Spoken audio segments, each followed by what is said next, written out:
የዛሬ እንግዳዬ ብዙዎቻችሁ ሶሻል ሚዲያው ላይ በደንብ ታውቁታላችሁ። ኢብሳ ዲሜና ነው። ትዳር ፈርስት ኦፍ ኦል የፍታው ፍቅሩ ሴክሱ ምናምን ግርግሩ ልክ ድግስ የሰው ልጅ እንደውም አንድ የመረረ እውነት ሰውየው ከትዳር በፊት ለሊቷም ከትዳር በፊት ያለችው አርቲፊሻል ጽንፈኛ ሴቶች እየመጡ ነው። they said we are famous እሱ ለጋዜጣ ተጠቀሙት። በምንም ተአምር የሴቶችን መብት ሴቶች ማስከበር አይችሉም። አንቺና ባለቤትሽ ስትገናኙ መጀመሪያ ሴትነትሽን የፈለገው ዲግሪሽን አይደለም። ሴት ልጅ በጣም መጣላው ምታል ወንድና ሴት እኩል ናቸው። በተአምር ሊሆኑ አይችሉም። ሴቶች ደግሞ በተፈጥሮ ትንቆሳቁ የትዳር ጸር አማች ፕሌስ ተበድራ አታግባ። ወንዶች ፕሌስ ኃላፊነታቸውን ተወጡ። ስትፈልግ ባሬ ላተሸክም ትዳርን በጣም ብጥብጥ የሚያደርጉ ነገሮች ወድሻለሁ እኮ ወድሻለሁ ስልሽ እንደ ሮኬት ነው የምትተኩሽ። ማሰባች ለምሳሌ አላህን ማትፈራ ሴት ለሚስት አትሆንም። አላህን የማይፈራ ወንድ ለባል አይሆንም። 4 ነጥብ።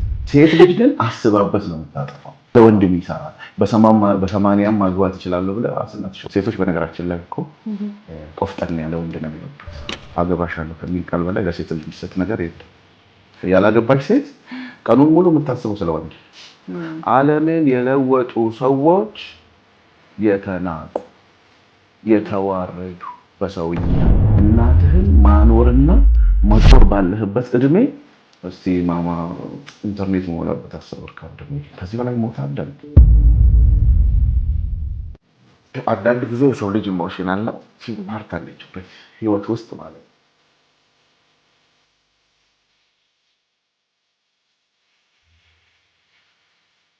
እንግዲህ ዛሬ የዘመኑ በጣም ትልልቅ ጉዳዮች በቃ እንደው ትዳር፣ ኑሮ፣ ቢዝነስ ምናምን ብላችሁ ለምትጨናነቁ ሰዎች ጥሩ መፍትሄ የሚሆኑ ሀሳቦችን የሚያጋራን ትልቅ እንግዳ ትልልቅ ሀሳቦችን የሚያነሳልን እንግዳ ነው ይዘንላችሁ የቀረብነው። ኢብሳ ዲሜና ያው አንተ እያልኩ እቀጥላለሁ። እንግዲህ ሀሳቦቹ ቀለል ያሉ ስለሆኑ ወደ ወጣቱን ቀረብ ያለ ስለሆነ ተፈቅዶልኛል። ቀደም ያስፈቅጃለሁ አይደል? አንቺ አትበይኝ እንጂ አንተ ላይ ምን ችግር የለም። እሱ እኔም ማለንም በጣም አሪፍ። ስለዚህ እንደውም እኔ ምን እያልኩኝ ነበረ፣ በኦሮምኛ በምታስተላልፋቸው ሀሳቦች ውስጥ እኛ ኦሮምኛ ማንሰማ ሰዎች በድለህናል እስካሁን። በጣም ነው የማመሰግነው ስለጋበዛችሁ። በእውነት ከልብ ወዳችኋለሁ። ስትጠሩኝ ትንሽ ቶሎ አልመጣሁም። ይቅርታኛችሁ። ኧረ እኔ ይቅርታ ጠይቃለሁ። እኔ ቀድሜ በደንብ ማውጣት ከነበረብኝ ከስራ ጋር ቶሎ መመለስ አልቻልኩም እና ይቅር ትሉኛላችሁ። ከይቅርታ እንጀምር። ሪሌሽንሺፕ ጉዳይ የህይወት ጉዳይ ስለሆነ ያገባንም ያለገባንም ስለሚመለከት እኮ ያገባው ወይንም ትዳር የያዘችዋ በደምሽክ አርጋ ስለተቃጠለች ወይም ስለተቃጠለ የሚጣፍጥ መቃጠል ነው በነገራችን። ያላገባው ደግሞ ሌላ ነገር የለውም። ወንድ ከሆነ ሴት ነው የሚያስበው፣ ሴት ከሆነች ወንድ ነው የምታስበው። ስለዚህ እነዚህ ነገሮች ደግሞ በይፋ መወራት አለባቸው። እኔ እንግዲህ ይሄንን ጉዳይ በኮንሰልተንሲ ደረጃ በእኔ ፕላን መሰረት ከ3 ዓመት በኋላ ጀምረዋለሁ ብዬ ነበረ። አሁን ግን ገፍቶ መጣብኝ። 3 ዓመት ነው አንጠብቅም። በቅርቡ እንደውም አንድ ትልቅ ሲምፖዚየም ይኖረኛል።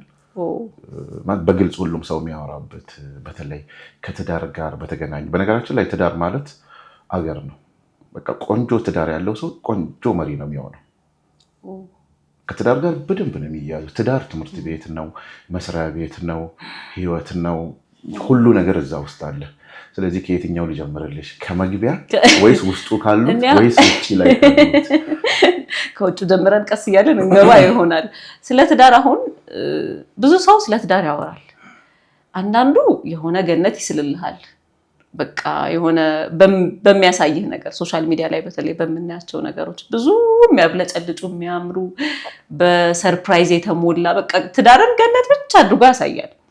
አንዳንዱ ያልሆነለት ወይ የተፋታ ወይ ደግሞ ሊፋታ የደረሰ ወይ ጥሩ ስሜት ውስጥ የሌለው ደግሞ እንደ ሲኦል በቃ እንደው ቢቀርባችሁስ ይልሃል። በተለይ ላልገባው ግራ ነው የሚገባው። አሁን አንዱ የሚስልለት የሆነ ጥግ ነው፣ የሆነ ሰው የሚስልለት የሆነ ጥግና እንዴት ነው የምናስታርቀው? እሱ ነገር አግብተሻል?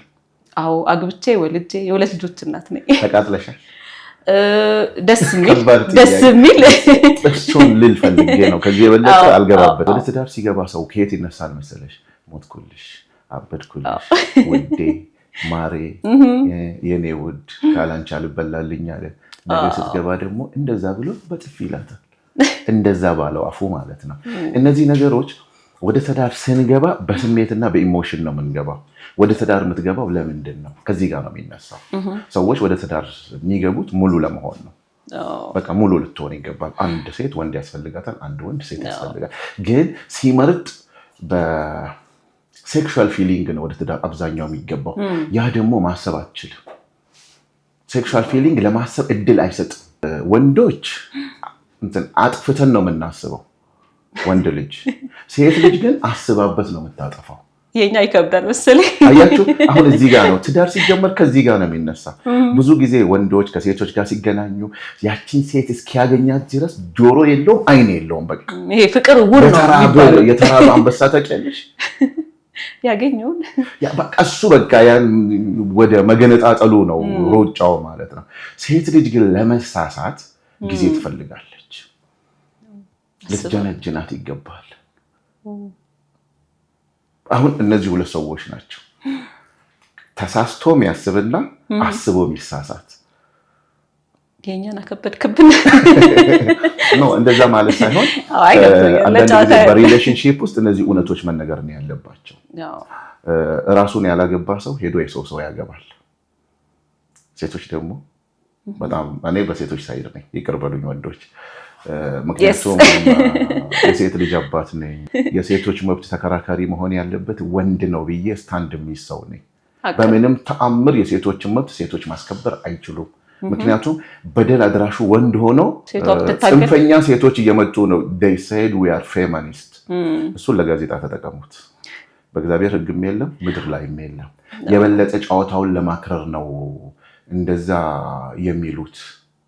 ስለዚህ እንትን አለ ይኸውላችሁ፣ በአላህ ሕግ ሁለት ነገሮች በጣም ኃጢአት ናቸው። ሁለት ነገሮች፣ ኦርፋን የሆነ እናት አባት የሌለውን ሰው ሐቁን መንካትና የሚስትን የሴትን ሐቅ። እነዚህ ሁለት ነገሮች ከባድ ናቸው። እነዚህ ሁለት ነገሮች ማለት ነው። ለዚህ ነው ብዙ ጊዜ እኮ ሴት አደራ ናት፣ አማና ናት። አጠቃቀሙ ነው። እሷም አማናነቷን አውቃ ግን አደራነቷን አውቃ በአደራነቷ አትቀመጥም። ምክንያቱም አሁን ዘመናዊነት ነው ትዳርን እንዳይኖረን እያደረገን ያለው። ሰልጥኛለሁ ብሎ የሰለጠኑ ሰዎች ትዳር ስልጣኔን አይፈልግም። ያረፍ ትዳር ነገር ብዙ ሰው የሚቀበላት አልመሰለኝም። ከሰሞኑ ትንሽ መነጋገሪያ የሆኑ ጉዳዮች ተነስተዋል። ይሄ ሴት ልጅ በተማረች ቁጥር ባወቀች ቁጥር ይሄ የሆነ ነገር ለመበጥበጥ ወይ ደግሞ የሆነ በቃ አሮጋንት ነው የምትሆነው አይነት ሀሳቦች ይነሳሉ። የተሳሳተ ኢምፕሊኬሽን ያንቺ መማር ልጆችሽን ለማስተማርና ህይወትሽን ለማስተካከል ነው እንጂ ለሚስትነት ያንቺ ትምህርት አያስፈልገኝም። መጀመሪያ የሚመጣው ዲግሪው ወይንም ማዕረጉን አይደለም የወደድኩት። ማዕረጉ መግቢያ ሊሆን ይችላል አንቺነትሽን። አብዛኛው ጊዜ የሚሸወደው ሰው እዚህ ጋር ነው። ማዕረግን ትዳር አታርጉት። ለዚህ ነው የተማረ ሴት ሁል ጊዜ ከወንዶች ጋር መከራ። ትዳር ውስጥ አንድ እውነት ልናገር እዚህ ፖድካስት ላይ ማለት ነው። ገጠር ያለችዋ ያልተማረችዋ ውሃ አናቷ ላይ ተሸክማ እንጨት ተሸክማ የምትሄድና ከጀርባ ልጇን አዝላ የምትሄድና ከተማ ላይ ቅብርር ብጥስጥስ ብላ የምትኖርም ትዳር እኩል ነው። ሰው አሁን እዚህ ጋር ያቺ ትጎዳለች አይደለም። ሴትነትሽን ነው የምፈልገው። ለዛችኛውም ሴትነቷ ነው የሚፈልገው። እቺ ነገር ናት እኮ እንደዚህ ከተማውን ጭጭጭጭጭጭ የምታረገው ኖ። አንቺና ባለቤትሽ ስትገናኙ መጀመሪያ ሴትነትሽን የፈለገው ዲግሪሽን አይደለም። ዲግሪ ትዳር አይሆንም። በቃ ሴት ሁኝለት። ትዳሩን ይደግፈዋል፣ በደንብ በእውቀት እንዲመራ ያደርገዋል። ትዳር በእውቀት የሚመራው ደግሞ ትዳር ውስጥ ደግሞ ዝቅ ስትይ ነው። ተምሬያለሁ ብለሽ ልብሽ የሚያብጥ ከሆነ ትዳርሽ ፈተና ውስጥ ነው። ለዚህ ነው የተማሩ ሴቶች ሁልጊዜ ፈተናቸውን የሚበሉት። ተምሬያለሁ ብለሽ ትዳር ላይ ልብሽ የሚያብጥ ከሆነ ፈተና ውስጥ ነሽ። ተምረሻል፣ ጎበዝ። ባልሽን እያገዝሽ ነው፣ ጎበዝ። ልጆችሽን እያስተማርሽ ነው፣ ጎበዝ። ለትዳርሽ ግን ዝቅ በያ። ዲግሪ ያለኝና ሚስት አልሆነ። ዲግሪ ስላለሽ ባል አትሆኚ። ይሄ ጥሩ ሐሳብ ነው። ዲግሪ ስላለሽ ባል አትሆኚ። እሱ ደግሞ ጡንቻ ስላለው ረግጬ ይገዛለው አይቻልም። አደራ ናቸው። በቃ ሴትን ልጅ መጫን አይቻልም። እኔ በቅጣትና ሽልማት ማምን ሰው ነኝ። እሺ፣ መቀጣትም አለ። ሴት ልጅ መቀጣት አለባት። አዎ መቀጣት አለባት። በምን መንገድ አየሽ? እሱ ጋር ነው። ወንድ ልጅ መቀጣት አለበት። አዎ መቀጣት አለበት። ምክንያቱም ሰው ነህ። ካላኮረፍኩሽ ለምቦጬን ካልጣልኩብሽ ምኑን አብረን ኖር ነው። ምክንያቱም መልአክ አይደለም ያገባሁት። ስለዚህ እዛ ውስጥ ቅጣቱ ኩርፊያ ሊሆን ይችላል። ቅጣቴን ማወቅ አለብሽ።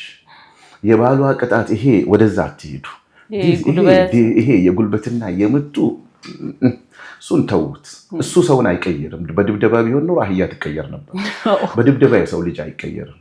ልጆቻችሁንም አትምቱ፣ ሴቶቻችሁንም አትምቱ። ሁለቱንም መደብደብ ደግሞ ኃጢአት ነው። በቃ ሴት ልጅ መምታት ኃጢአት ነው። ግን ሴት ልጅ በጣም የምጠላው ምታል ዝም በላት፣ በቃ ትፈነዳለች። ትልቁ ካራቴ ዝምታ ነው። ቤትህን አትበጥብጥ በዱላ በቃ ዝም በላት። አይችሉም። በቃ በተፈጥሮ ፈጣሪ እንደዛ አይደለም የፈጠራቸው። አሁን ሁለት ዓለም ውስጥ ነው የምንኖረው። ወንዶች ለምሳሌ ከውጭ ስመጣ የምፈልገውን ነገር ስትይኝ እኔ ቶሎ መገላገል ነው ፈልገው ሰጭቼሽ፣ አንቺ ደግሞ እንዳወራሽ ነው የምትፈልጊው። ድብድቡ እዚህ ጋር ነው።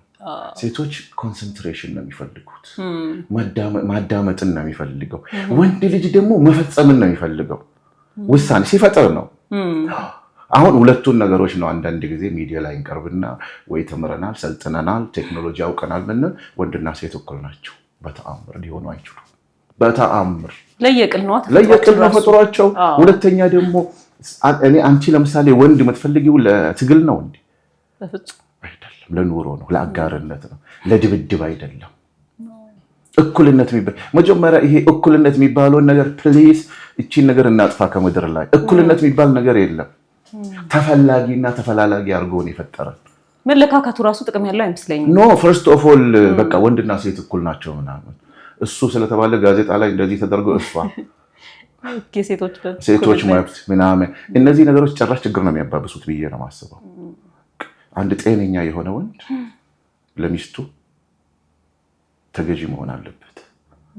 ምክንያቱም ወዷት አፍቅሯት ተዝረክርኮላት ነው የገባው። ኢቭን ባይሆንና ሊያገባት ፈልጎ ነው ያገባት አይደል? አጋር ነች አይደል? ተቻለዋ።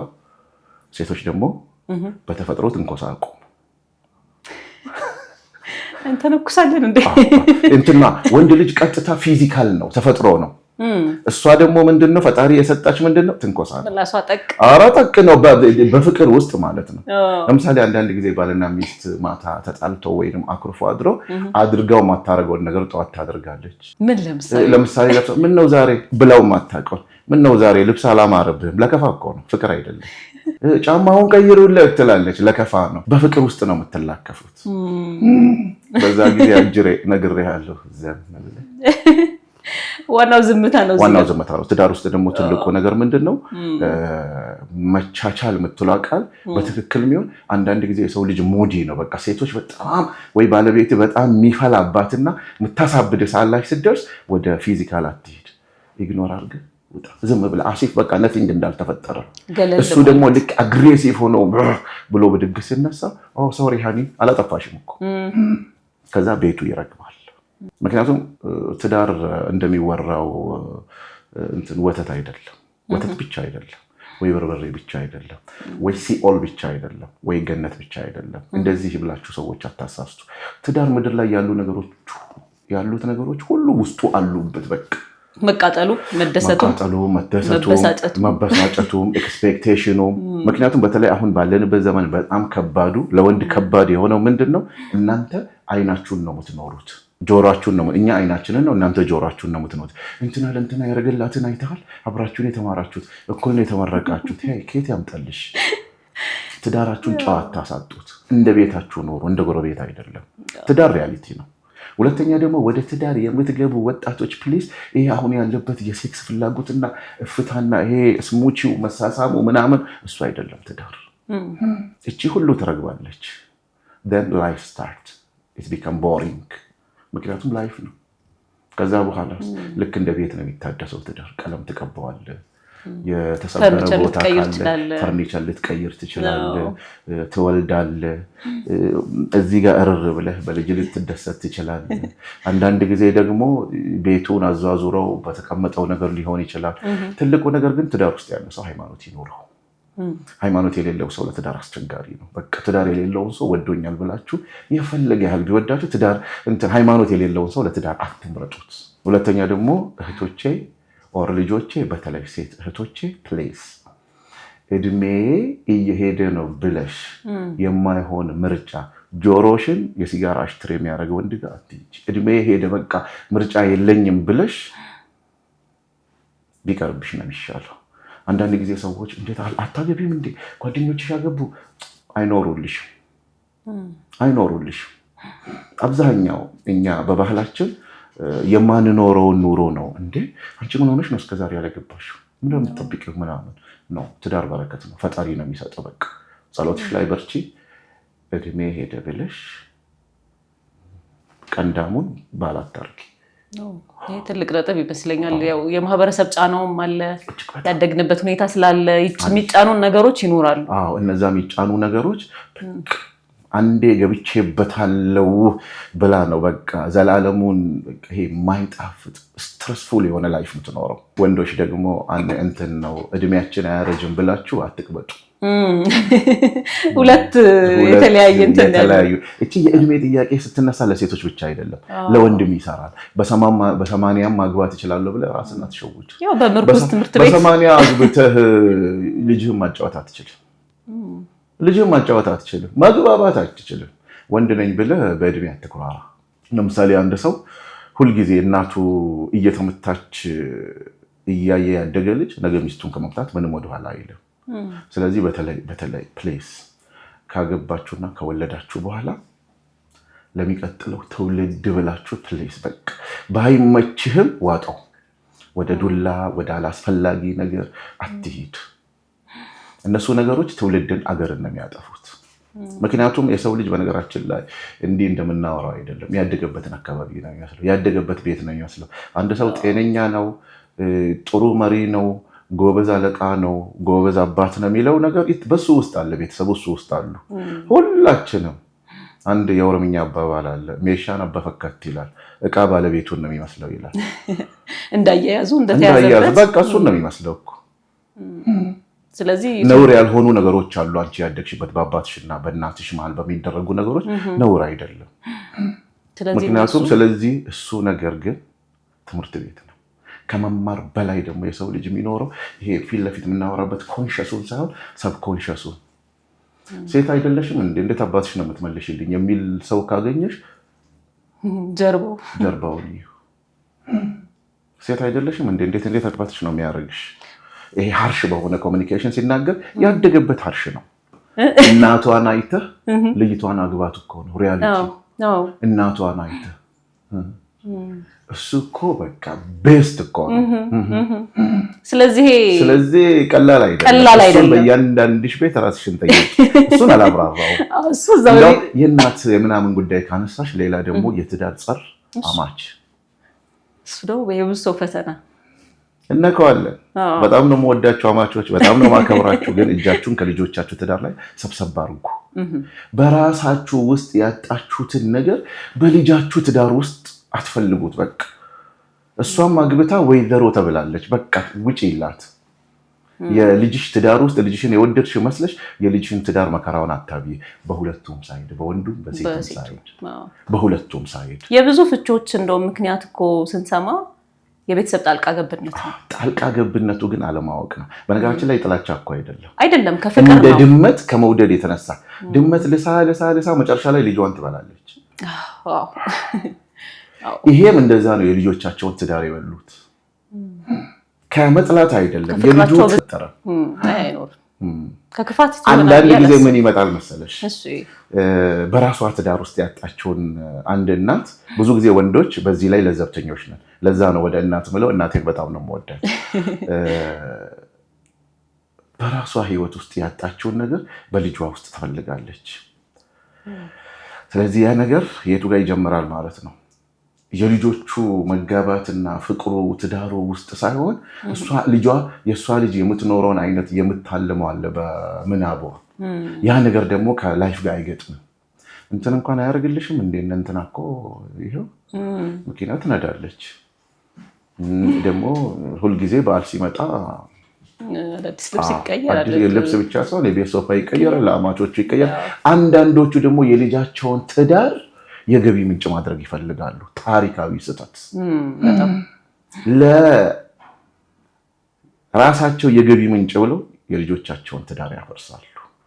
የሚገባቸው ግን ልጆቹን መንቃት አቅቷቸው ትዳሩ ፈርሶ ጊዜው ካለፈ በኋላ ወይንም ሁለተኛ የሚያገኛት ሰው የባሰ ከእንጨቱ ወጣ የብረቱ ላይ ነው የምትገባው። እንደዚህ አይነት ሰዎች ይሄ አትጠራጠሪ። ከዛ በኋላ ምን ይሆናል ማለት ነው? ወይኔ ባላፈረስኩት ነው። ከዛ ምን ይሆናል ማለት ነው? እናትና ልጅ ድብድብ። ዳሬና ፈረሹ ባንቺ ምክንያት ነው። እቺ ነገር በደንብ ትወራ በቃ።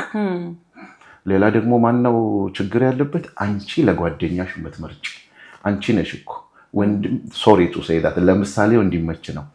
በጣም የሚያቃጥል ወንድም አለሽ ቤት ውስጥ ያስቸገረ በቃ ቀንዳም ሱሳም ያበደ። ከዛ ምን ታደርጊያለሽ? ቢያገባ ይረጋጋል።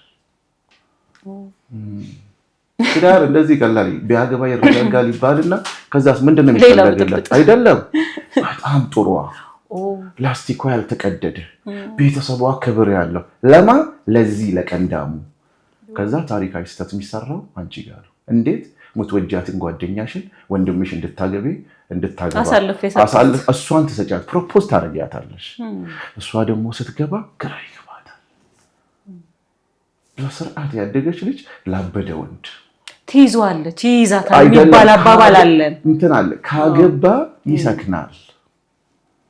ታስተካክለዋለች። ኧረ አናቷ ፈልቶ እኮ ነው የምታስተካክለው። ሰው ናት እኮ እሷ። ፋይናሊ እንትን በመቻል ከወንድ ይልቅ ሴቶች ይበልጡናል።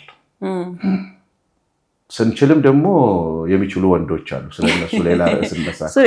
ምንድነው ድንዝዛ ትችለዋለች። በቃ ስሜት የሌለው ላይፍ ትኖራለች። በቃ ሰምታ እንዳልሰማይታ እንዳላየ ምን ያህል አንድ ትውልድ እያበላሸን እንደሆነ። በቃ አንዳንድ ጊዜ ደግሞ ለምን አላህን አንፈራም? ፈጣሪን አለመፍራት እኮ ነው እንደዚህ አይነት ነገር የሚያመጣው። አንቺ ማትፈልጊውን ሴት እንዴት ለጓደኛሽ የተቃጠለውን ወንድ አምጥተሽ ለጥሩዋ ሴት እንዴት ትሰጫለሽ? ሁለተኛ ደግሞ ፕሊስ ሽማግሌዎች፣ አባቶች ከዚህ አይነት ነገር ተቆጠቡ።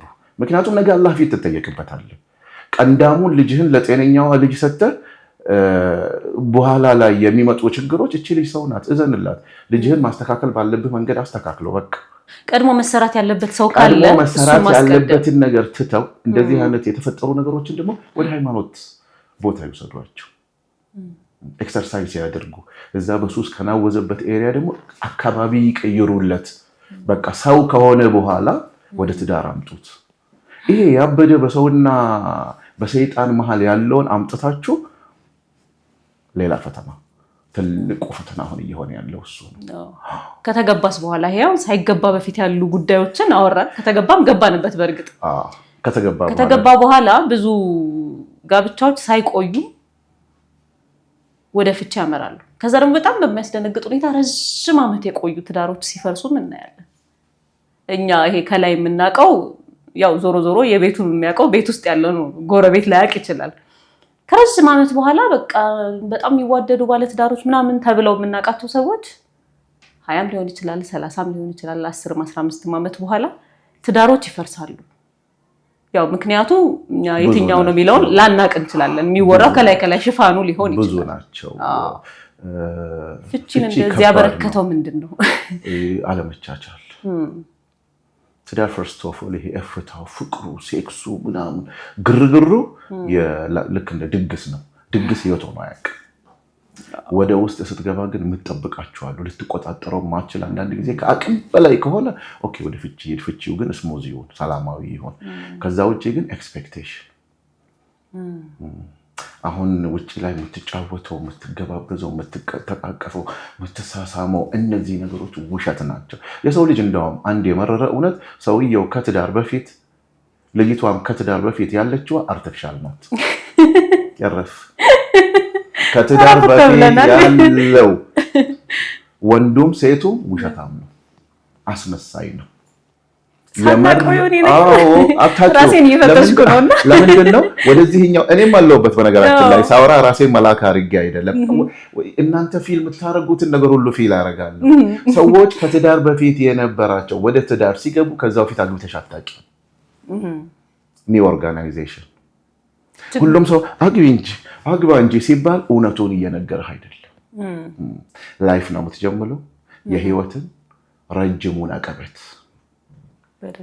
ከሞት አባቶችም በተለይ በሁሉም ሃይማኖቶች ትዳር ጥሩ ነው፣ ትዳር በረከት ነው፣ እውነትም በረከት ነው። በበረከቱ ውስጥ ግን ሰዎች አሉ ኤክሰርሳይዝ የሚያደርጉት ማለት ነው። ስለዚህ ኔጌቲቭ ሳይዱንም ንገሯቸው። ያቃጥልሻል ባልሽ? አዎ። ያናድድሻል? አዎ። ያስደስትሻል? አዎ። ሚስትህ ታናድድሃለች? አዎ። ታስኮርፍሃለች? አዎ። አናትን ታዞራለች? አዎ። ሪያሊቲ ነው። እነዚህን ሁሉ ስትችል ነው ለትዳር መሆን የምትጀምረው እንጂ እቺ ከትዳር በፊት ያለችው እሱ ኦርኬስትራ ነው፣ ቲያትር ነው፣ ህይወት አይደለም። ቀብድናት እሷ። ሁለተኛ ደግሞ አንዳንድ ጊዜ የትዳር ጸር አንዱ ምንድን ነው በወንዶች ሳይድ ምናልባት አንዳንዴ ይሄ ገንዘብ ማብጣት፣ የፍላጎት ማጣት፣ የእሱን ገንዘብ ማግኘት እሷ ደግሞ እንደ ስራ ማድረግ። እንደ ትዳር ውስጥ ወደ ፍቺ የሚያወጡት ደግሞ በህይወትሽ ውስጥ ፎቢያ ካለብሽ፣ በተለይ ወንዶች ተረዱ። ሴቶች ጋር ብዙ ፎቢያዎች አሉ። ሰላም የማሰጥህ ከሆነ ኖራው አይደለም፣ ቤቷ ውስጥ ያ ችግር አለ። እናቷ እንደሱ አይነት ፎቢያ አሳልፋለች። ለምሳሌ አንዳንድ ወንዶች ከቤታቸው ይወጡና ወይ ፊልድ ቢሄዱ የሆነ ነገር ሲሄዱ ሴቶቹ በቃ ሰላም ይነሷቸዋል፣ ወይ ወንዱ ሰላም ይነሳታል። እንደሱ አይነት ነገሮች ከመሬት ተነስቶ ከሆነ ችግሩ የዞረ ድምር ነው። የሚፈራው ነገር አለ በህይወት ውስጥ ያለፈ ወይ በእናቱ በኩል ወይ በአባቱ በኩል በሆነ በኩል ትራማ አይነት ነገር ትራማው ነው። በትክክል ወርዱን አመጣሽልኝ። አማርኛውን ስላጣውለት ነው። ትራማው ነው የሚፈጥረው። ስለዚህ ትራማውን ማስተካከል ደግሞ ከገባህበት በኋላ አንዳችሁ ወይ ሴቷ ወይ ወንዱ እንደሱ አይነት ስሜት ካለው ታማለችና አስታሟት። ችግሩን ከማባባስ ይልቅ ከመሬት ተነስታ ሚስት የምትጠራጠር ከሆነ ሲክ በቃ ከመሬት ተነስታ 0-0 ምንም ነገር ሳይፈጠር ወንዱ ከመሬት ተነስቶ የሚጠራጠር ከሆነ ሲክ። ስለዚህ በዛ ሰዓት ሰው ሲታመም ምንድን ነው የሚደረገው? ሕክምና ይወሰዳል። ትርኢት ነው እኮ የሚነገረው። አይዞሽ አይዞ እንትን ጠጣበት አሳቀ ወይስ እንዳለ አውር ካሜራማን ነው እየተቀረጸ ስለሆነ ለዛ ነው። ስለዚህ ሰዎች ችግር ሲፈጠር በተለይ ሪሌሽንሺፕ ውስጥ ያላችሁ ሰዎች ከመሬት ተነስቶ ችግር ሲፈጠር አላረኩም ብላችሁ ካውንተር አታክ ካመጣችሁ መካረር ይመጣል፣ ይበጠሳል። ብድግ ሲሉ ምንድን ነው የምታሉት? ዋው በቃ ሚስቴ ታማለች፣ ባሌ ታሟልና መቻል አለብኝ፣ አምሶ ሶሪ፣ ይረጋጋል። ፖሊሲ ሲኖር በፐርሰናል ዴቨሎፕመንት አንተ እንትላለ። አብዛኞቻችን የምንኖረው ትናንትናንና የነገን ፍራቻ ነው። ዛሬ እንረሳዋለን። አሁን የሆነ ነገር ስነግርሽ ከምታውቂው ነገር ነው የምትነሺው። ዛሬ ስለ ዛሬ ትተይና ትናንትና እንዲህ አይነት ነገር ገጥሞኛልና ነገም ሊገጥመኝ ነው ይላል። ዛሬ መሀል ላይ ትረሳለች። መኖር ያለብን ዛሬ ነው። ግን በአብዛኛው ትዳር ውስጥም ይሄ ነው ትልቁ ፈተና የሚሆነው። በጎረቤቷ ታያለች ወይ ባሏ ሲበድላት ወይ ሚስት ስትበድል ትናንትና ነው፣ ግን ዛሬ አይደለም። እናንተና ለካ ሲጀምሩ ለራሱ ሰበብ ይሰጣል። በሽታው እዛ ጋር ይጀምራል። እንደዛ ነበር ለካ ኖርማል ነው ለካ እንዴ እናቴ እንደዛ አባቴ ሲያረጋት ነበር እንዴ። ከምታውቀው ነገር ነው የሚነሳው። ይሄ ሰብኮንሽስ ማይንድ ከሚያውቀው ነገር ነው የሚነሳው። እሱን መስበር ነው። እሱን በፐርሰናል ዴቨሎፕመንት እናወራዋለን። ስለዚህ ከትናንትና ይነሳና ድሮ ከምታውቂው ጓደኛሽ እኮ ነው የምትነሺው። የመጀመሪያ የምታውቂውን ወንድ እኮ ነው የመጀመሪያ ደግሞ ለሴት ልጅ የመጀመሪያ እንትኗ በቃ አምሳሏ ሮል ሞዴሏ አባቷ ነው። አባቷ ነው።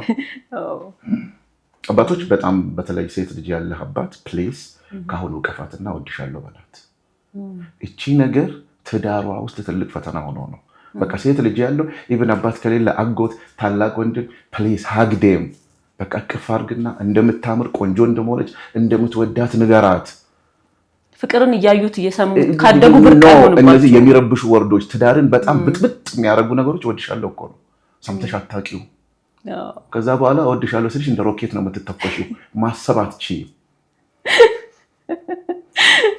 ሃኒ ስዊቲ ሲል በቃ ጠፋሽ አንቺ። ቀለጠች። የኔ ማር የኔ ውድ ብሎ ሃኒ ስዊቲ ብሎ ነገ በካልቾ ሚላት ከሆነ የቱ ጋ ነው ችግሩ? የቱ ጋ ነው? እሱ እኮ ነው። እሱ የቱ ጋ ነው? ማህበረሰቡ ጋር በቃ እንደምትወዳት እንደምታከብራት ልዩ እንደሆነች መቻል እንዳለባት ቤት ላይ ነው የሰው ልጅ የሚሰራው። ትምህርት ቤት አይሰራሽ። አብዛኛው ቤት እንዳውም ስትይ የሆነ ነገር ትዝ አለኝ። ልጆችን ፕሊዝ ጌም አትጫወቱ፣ ስልክ አትጠቀሙ ይላል። አባትና እናት ግን ከስልክ አይላቀቁ። ተጫወቱ እያለ ኖ ተግባር ነው የሚያስተምረው። አንብቡ አጥኑ እያለ ስልኩ ላይ ነው ያለው። እቤት ሲገባ ከልጆቹ ጋር አይጫወትም። አባት ከስልኩ ጋር ነው የሚጫወተው፣ ከሚስቱ ጋር አይጫወትም። ስለ ቴሌፎኑም በዚህ ከገባ አይቀር ጨርሼው ነው። ስለዚህ ተግባር ነው የሚያስተምርሽ። እየነገርከው የምትሰራውን ነው የሚያየው ልጅ በደንብ። ያ ነገር ደግሞ አብሮሽ ያድጋል። ሰውነቱም አብሮሽ ያድጋል፣ አውሬነቱም አብሮሽ ነው የሚያድገው። ስለዚህ ካደገ በኋላ ያንን አውሬነት ከውስጡ እንዴት ነው የምታወጪው? ስለዚህ የሰው ልጅ የሚሰራው ታች ነው። ካደገ በኋላ አውሬነቱ ወይ ይሄ ረባሽነቷ የሚያየው ምናምን የሚወጣው በየት ነው? በሃይማኖት።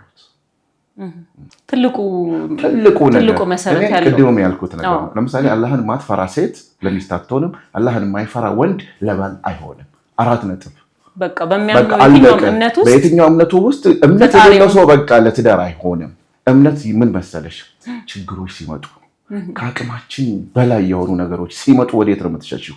ወደ እምነታችን። ያ እምነት የሌለው ሰው ወዴት ይሸሻል? ከዛ ደግሞ ከፈጣሪ ቀጥሎ ደግሞ ምን አለ? ቤተሰብ ሁለተኛ ፈጣሪ ነው፣ አመንሽም ጠላሽ። ስለዚህ ቤተሰቦቼ በድለውኛል። ቤተሰቦቹን የሚጠላ ሰው ከባድ ነው ከሱ ጋር መኖር። አንዳንድ ሰው እንትን እኮ ነው እናቱ በድላው ምናምን ነው እንጂ እኔን ይወደኛል ይላል። ኧረ ወደ ምድር ያመጣችው እናቴ በድላኛለች ብለህ አሁን እፍፍ ብለሽ ነገ አፈር ድቤ ነው የሚያበላሽ። ወንዶች ፕሊስ ኃላፊነታችሁን ታወጡ። ስትፈልግ ባሬላ ተሸከም፣ ስትፈልግ ድንጋይ ፍለጥ። ትዳርህን የማኖር ግዳጅ አለብህ። ለዚህ ነው በማንኛውም ሃይማኖት ወንድ ይሄ የማኖሩን ኃላፊነት ብላ ነው የተባለው። ኧረ በቃ ሌላ ምንም ማስተባበያ የለውም። ልጆችህና ሚስትህን ተንከባከባቸው ነው። ጥረህ ግረህ አስተዳደራቸው ነው። አንዳንድ ጊዜ ትዳር ውስጥ ግን የሚፈጠሩት እውነት የትኛው ይሆናል? የሚና መጣረስ ይመጣና እሷ ኢኮኖሚካሊ ከፍትልና እሱ ይወርዳል። እዛ ቤት ሁል ጊዜ ክሪስማስ ላይት ነው ያለው።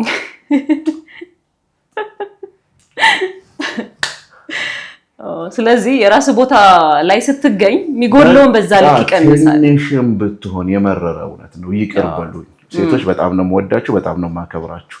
ባሎቻችሁ ወይንም የምትወዱት ሰው እንዲሰራ አበረታቱት። ደግሞ የተሻለ ብር ስላለሽ ባል አትሆኝም። ፕሊዝ ይሄን ነገር አንደር ላይ አድርጉልኝ።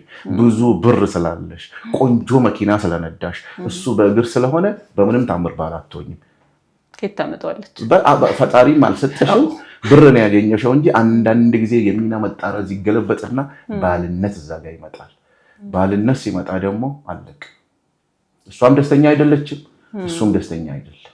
ቤቱ ያምራል፣ ውስጣቸው ግን አያምርም። ለምን? የተሻለ ገንዘብ አገኙ አይደለም። በቃ ጥረህ ግረህ ቤትህን ማኖር ያለብህ ግዳጅህ ነውና በቃ ቢመረህም ዋጥ። ሴቶች በነገራችን ላይ እኮ ቆፍጠን ያለ ወንድ ነው የሚወዱት። ቆፍጠን ያለ አባወራ፣ በቃ ስታንድ ያለው ይላሉ። ቆራጥ የሆነ ወንድ። እሱ ማለት ምን ማለት ነው እንግዲህ በየቤታችሁ ፍቱት። ሁሉንም ፈትቼው አልችልም። ቆፍጠን ነው በሉ ወንዶች። ሌላው ደግሞ ትልቁ ፈተና ምንድነው? ሞባይል፣ ትዳር፣ ጮኛነትም ሁሉ ነገር እየፈረሰ ያለው ለስክሪን የምንሰጣቸው ጊዜያት የምናቃጥላቸው የታይም ጥያቄ ነው። እሱን ያልሽው በኋላ ላይ እንመጣበታለን። ሞባይል ካላነሳ፣ ስልኩን ካላነሳ፣ የስልክ ጥሪ ትደውያለሽ አላነሳ፣ ባልሽ ካላነሳ ለምን ከሌላ ሴት ጋር ትጠረጥሪዋለሽ? ሚስትህ ስልክ ካላነሳሽ ለምን ከሌላ ወንድ ጋር ትጠረጥራታለህ? ካሞን ሪያሊቲው እኮ ይሄ ነው። በቃ ስልክ አላነሳችም 4 ነጥብ። ወድቆባት ሊሆን ይችላል፣ ወይ ደግሞ የምታወራበት ቦታ አልተመቻትም ይሆናል፣ ወይ ስብሰባ ላይ ትኖራለች፣ ወይ አልሰማችም፣ ወይ ደግሞ አስባ አላነሳችም ይሆናል። በቃ እንደዚህ ሙሰደው ወይም እንደዚህ ሙሰደው። ወንዱም ሳይድ ትዳርህን ሞባይል ላይ አታርገው። ትዳር ብቻ አይደለም፣ ግንኙነት ላይ፣ ጓደኝነት ላይ በቃ ትዳርን የሚያፈርሱት ትልልቅ ነገሮች አይደለም። ለምሳሌ በጣም አክብረ ወዳት ያገባሃት ሴት አያርግባትና አለመውለድ መቻል ወይ የወንዱ አለመውለድ መቻል ቶሎ ወስዶ ወደዛ አይወስድ። ብዙ ሰው ችሎ ይኖራል ልጅ ያሳድጋል ፍቅሩ ይጨምራል ይተሳሰባሉ ይንከባከባሉ አንዳንድ ጊዜ ደግሞ እኔ መውለድ አልቻልኩምና ሄደ ውለድ የሚሉ ሰዎች ራሱ አሉ እኔ የሚደንቀኝ እሱ ነው በእስልምና ሃይማኖት ደግሞ ሁለተኛ ሚስት ማግባት ትችላለህ ፈቅዳ እንደዚህ አያጠፋም ይሄ አያችሁ እንዴት እንደሚኖር ስልክ አላነሳሽም ተብሎ ግን ትዳር ይፈርሳል አላነሳህም ተብሎ እኔ እስዌቲ የበላሁ የጠጣሁ ማታወራው ነገር የለም የማይመለከት ነገር ደግሞም እኮ ተኛሽ ተነሳሽ ታክሲ ተሳፈርሽ እንዴት ሆንሽ ትናንትና የሚወራ እስኪጠፋ ድረስ በነገራችን ላይ ችግሮችን ምናመጣው እኛ ነን እንደዛ ወደሽ ከገባሽ በኋላ እኔ እኮ ስንት ሰው ይፈልገኝ ነበር ካልሽ ወንድ ልጅ መቀበል የማይችለው ሀብታም ሆነ ደሃ ሆነ የፈለገ ሆነ ንቀትን አይፈልግም ወንድ ልጅ በቃ ምድር ላይ አንቺን ህይወት ውስጥ ካስገባ በኋላ ፕሊዝ ይሄን ቃል አትጠቀሙ እኔ እኮ ስንት ሰው ይፈልገኝ ነበር ምን ትሰራለሽ ታዲያ ሰው ዞሮ ተመርጦ ነው ያ ሰው ብዙ ሰው የሚፈልግሽ ከሆነ ከሱ ጋር ትሰራለሽ ጎ ከብዙ ሰው ነው የተመረጠው ሰው አዎ ስለዚህ ከብዙ ሰው በቃ ምድር ላይ ያለው ትልቁ ስጦታ አላለው እኔ ደጋግሜ አገባሻለሁ ከሚል ቃል በላይ ለሴት ልጅ የሚሰጥ ነገር የለም ለወንድ ልጅ ደግሞ እሺ አመኛለሁና የወደፊት አጋሪ የሆነ ኖርማል ከዚህ በቃ ሀብት አትጠብቁ በዚህ ዘመን ደግሞ ፕሊስ ወንዶች ደንዝዛቸዋል ማይ ሳይድ ያግባሽ በሉ አትጎትቷት መሬት ለመሬት አሁን ትዳር ነው የሚፈልገው ስለዚህ እቺ ናቱ እኮ እንዲህ ብለሽ ገብተሽ ድሮስ በቃ አይፈልግ ወንድ ልጅ በጣም ይወላችሁ ትዳር ውስጥ በጣም ወንድ ልጅ በጣም የሚያመው ማለት ነው ሞቱን ይመርጣል ሪስፔክት ከማጣትና በተለይ ንቀት ንቀት በጣም ፕሊስ ሴቶች በቃ አትናቁ ካገባችሁት በኋላ ባይመቻችሁ ራሱ ባሎቻችሁ ወደሚፈልገው ነገር አድርሱት ከፍ አድርጋችሁ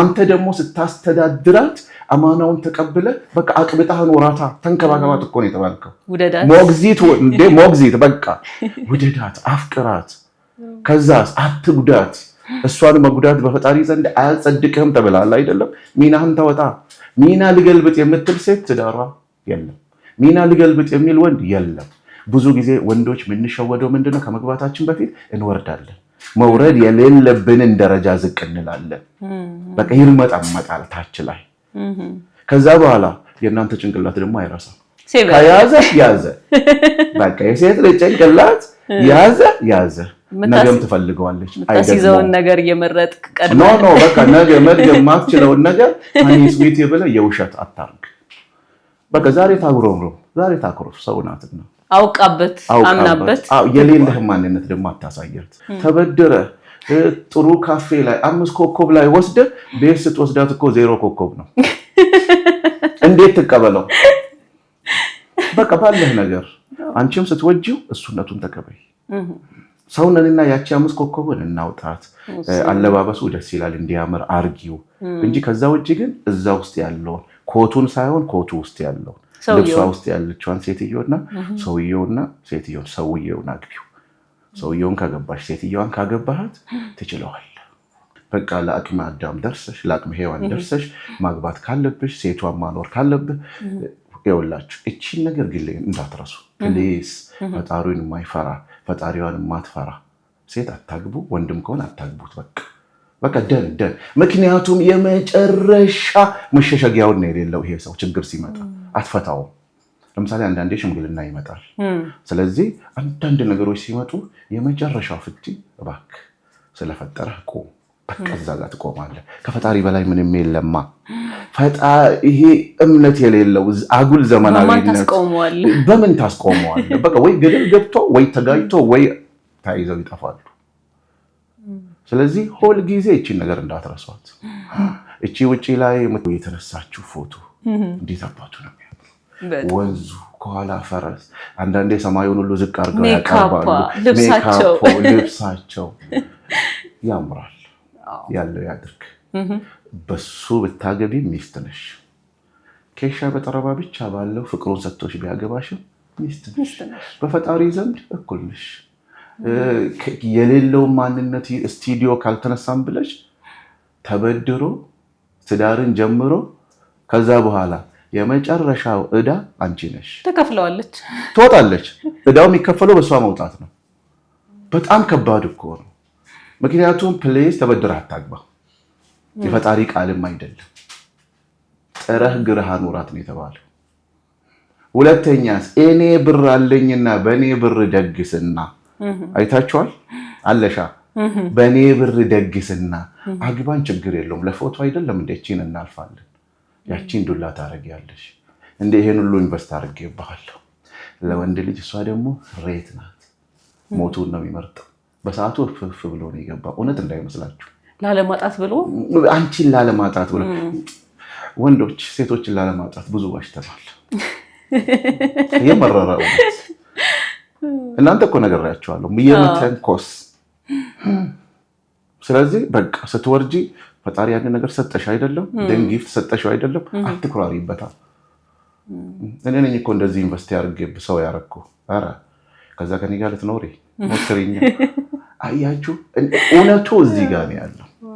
ከዛ ውጭ አቅምህ ደርሶ እሷም አቅሟ ደርሶ ቤተሰቦቿ ጥሩ የሆነ ቤተሰቡ ጥሩ የሆነ ወንድ ካገኘሽ አይንሽን አትሽ።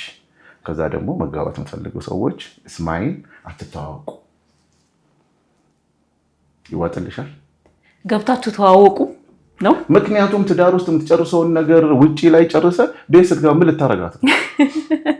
ትዳር እኮ መለማመጃ ቤት ሜዳ እኮ ከስሜት ነው የሚጀምረው። የመጀመሪያ ስሜታችሁን ውጪ ላይ ጨርሳችሁ በየመንደሩ ያለቀ ትዳር ቤት ስትገባ ምንድን ነው?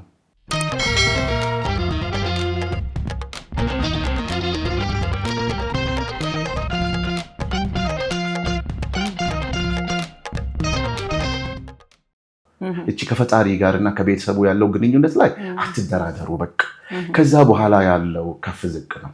ሊያገኝ ይችላል፣ ሊከስር ይችላል፣ ልታጭ ትችላለሽ፣ ልትታመሚ ትችላለሽ። ውበት ፈራሽ ነው። ኤቭሪቲንግ ይመጣል። ከዛ በኋላ ቤት ውስጥ ገብተሽ ሞክሪዋ። ያቃጥላል፣ ይቀዘቅዛል።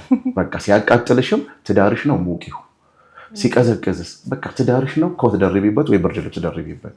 ትዳር ነው በቃ ትዳር እንደዛ ነው። ሁሉን ነገር ጨርሰው የሰርጋቸው ቀን ራሱ ምን እንደሚያደርጉ እኮ የማያውቁ ባለትዳሮች ብዙ ናቸው። አሁን ባለንበት ዘመን በጣም ጥሩ ዘመን አይደለም። ምክንያቱም ሰዎች የትዳር የመጀመሪያ ቀናቸውን በቃ ጫጉላ ለማግኘት እሱም እሷን ለማግኘት ይሄ የራበው ነብር ታውቂያለሽ፣ ያ ይጠፋል። ኦልሬዲ ያውቀዋል እና ሲገባ ሚዜዎቹ ቅድም ዘፈኑን ሲዘፍኑት ምን ሲያደርጉ ነበር? እነ እንትና ሲመጡ እውነተኛ ከሆነ ግን እሷን ዛሬ ማታ ለማግኘት እሱም እሷን ለማግኘት አዲስ ዓለም ነው። ገባሽ? ይሄ ግን ውጪ ላይ የጨረሰው የመጣና ያልመጣ ሰው ነው እኮ የሚቆጥረው። ስለዚህ ምን ይሆናል ማለት ነው? ኢቨንት ኮኦርዲኔተር ይሆናል። ዛሬ ታስደርድብኝ ነው መሰለኝ ይላል። ስለዚህ ምንድነው በቃ ብዙ አስተዋል ተመቸሽ፣ ፈጣሪን ከፈራገው ግቢ። ስለ ትዳር ብዙ አወራን። ብንቀጥል ራሱ ደስ ነው የሚለኝ። እኔ ስለ ትዳር መስማት ደስ ይለኛል፣ ብዙ ነገር ስለምማር። አይደለም ህይወት ትዳር ናት። ለዛ እኮ ነው የሰው ልጅ የሚሰራው ትዳር ውስጥ። ምክንያቱም አንቺ አባትና እናትሽ ተጋብተው በክብር ወለዱሽ። እዛ ውስጥ ነው የተወለድሽው። ሲወልዱሽ ምንድን ነው ፈጣሪን ያሳወቁሽ፣ ላይፍን ያሳወቁሽ ለዚህ ደረጃ። ስለዚህ ህይወት ከትዳር መራቅ አይቻልም፣ ከግንኙነት መራቅ አይቻልም።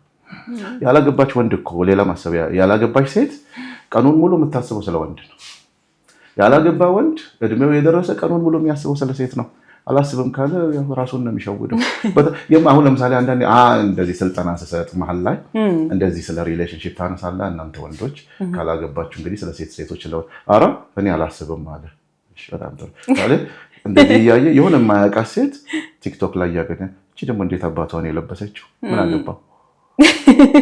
ስለ ሴት ካላሰበ ምን አገባው? አለባበሱ እንዴት ያምራል ይዝ ሃንክ ምን አገባሽ? እሱ ነው እውነቱ እሱ ነው። የቤት ስራ አለበት አገና የቤት ስራ አለበትና ስለዚህ ወደ ትዳር ሲመጣ ፊል ኦርጋናይዜሽን ነው፣ ሁሉ ነገር አለበት። ከወለዳችሁ በኋላ ወደ ፍቺ ስትሄዱ ኢቭን ተፋታችሁ እንኳን ቢሆን ፕሊስ በመሃላችሁ ንጉስ ተወልደዋል ወይም ንግስት ተወልዳለች። የት አገር እንደሚሄዱ የት እንደሚመሩ የማሚስት ወደፊት እንደምትሆን ቦታው የት እንደሆነ ስለማይተክ ለነዛ ልጆች ብላችሁ እንትን ካላችሁ በኋላ ራሱ የልጆቻችሁን ጭንቅላት ጠብቁ ፕሊስ። የተፋታሽ እናት ስለ አባታቸው መጥፎ ነገር አትንገሪያቸው፣ ምንም አታመጭ፣ በኋላ ላይ ትዋረጅበታለሽ። አባትም ስለ እናታቸው መጥፎ ነገር አትንገራቸው፣ ምክንያቱም የፈለገ ነገር ቢሆን ወልዳቸዋለች። ምክንያቱም አባታቸው እንደዚህ አድርጎኝ ምናምን ቢያደርግም ከሱ ነው የወለደችው። በነገራችን ላይ ፍቺና ሞት ይመራሉ፣ አይለመዱ። ልጅ ካለ ደግሞ በጣም ከባድ ይመስለኛል። ማለት ያገባ ወንድም መፍታትን እንደዚህ ቀላል ሳይሆን አንድ ቀን አብሮ መብላትና አብሮ ማሳለፍ እኮ ትልቅ ነገር ነው እኮ ለሚያግሰው። እናቴ ሁሌ ትለኛለች የሆነ ነገር እኔ ስስገበግብ የዛሬ ቀን ዓመት ነው ልጄ፣ እስቲ ዛሬ እንውራት። ስለዚህ እንደዚህ ቀላልና ምናምን አይደለም። ባይፈጠር ጥሩ ነው። ከተፈጠረ ግን በመሀላችሁ ልጆች አጠገባችሁ ካለ አባትን አትሚ። ምክንያቱም ጥሪው በሱ ነው እና ስትባል የፈለገ እርስ በራሳችሁ ክፉ ተባባሉ እንጂ ልጆቹ የሚያውቁት ነገር የለምና የዞረ ድምር አታምጡ። እነዛ ልጆች እያማችሁ ካሳደጋችሁ ነገ እሱን ከመድገም ወደኋላ አይል። እቺ ደግሞ የምትፈታው አባታቸውን ባለማማን። የሰው ልጅ አይለወጥም። የሚለወጠው አንድ እውነት ብቻ ነው የሚኖረው። ሺህ ጊዜ ብነግርሽ ብውል ፐርሰናል ዴቨሎፕመንት በዩ፣ ሞቲቬሽናል ስፒከር በዩ፣ የሃይማኖት አባት በዩ አትለወጭም። የምትለወጪው መቼ መሰለሽ? እውነቱ የገባሽ ቀን ነው።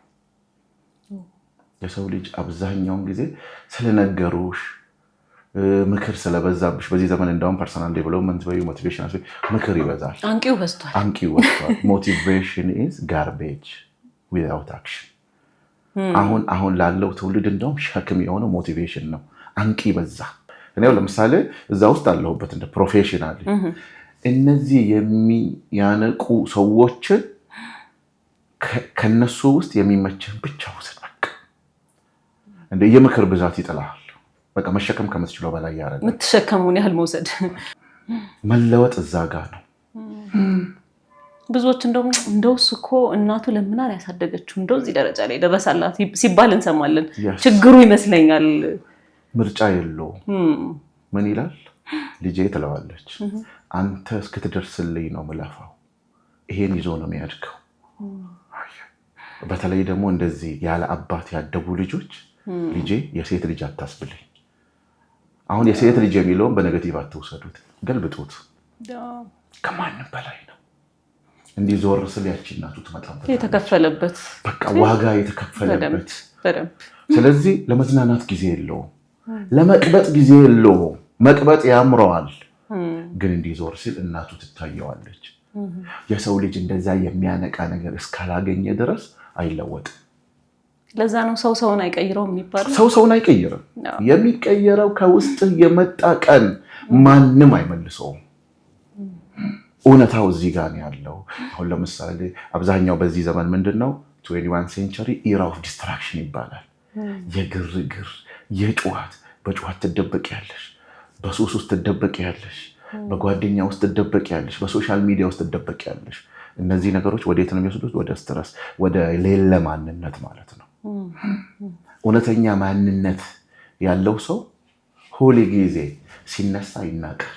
ሲነሳ መነሻው ላይ መንደርደሪያ ላይ አውሮፕላን እኮ መንደርደሪያው ላይ 40% የሚጨርሰው ከተነሳ በኋላ ነዳጅ አይጨርስም። የሰው ልጅም እንደዛ ነው። መንደርደሪያ ላይ ማንም አያውቅሽም፣ ይንቁሻል፣ ምንም የለሽ። እንዴትም ግን ዋጥ አድርገሽ ጨክነሽ የምትፈልጊበት ቦታ ስትደርሺ አብረን ተምነራል፣ ነው አውቃታለሁ፣ አባቷ እንደዚህ ነው፣ እናቷ ዘመዴ ናት ከደረስሽ በኋላ ከበሰልሽ በኋላ። ስለዚህ አሁን ትልቁ ጨዋታ የት ነው ያለው? በዚህ በወጣትነት እድሜ ወድቆ መነሳት። በተለይ አሁን ሶሻል ሚዲያ ላይ የምታዩት ነገር ፕሌስ እንደውም እንኳን አነሳሽ ውሸት ነው።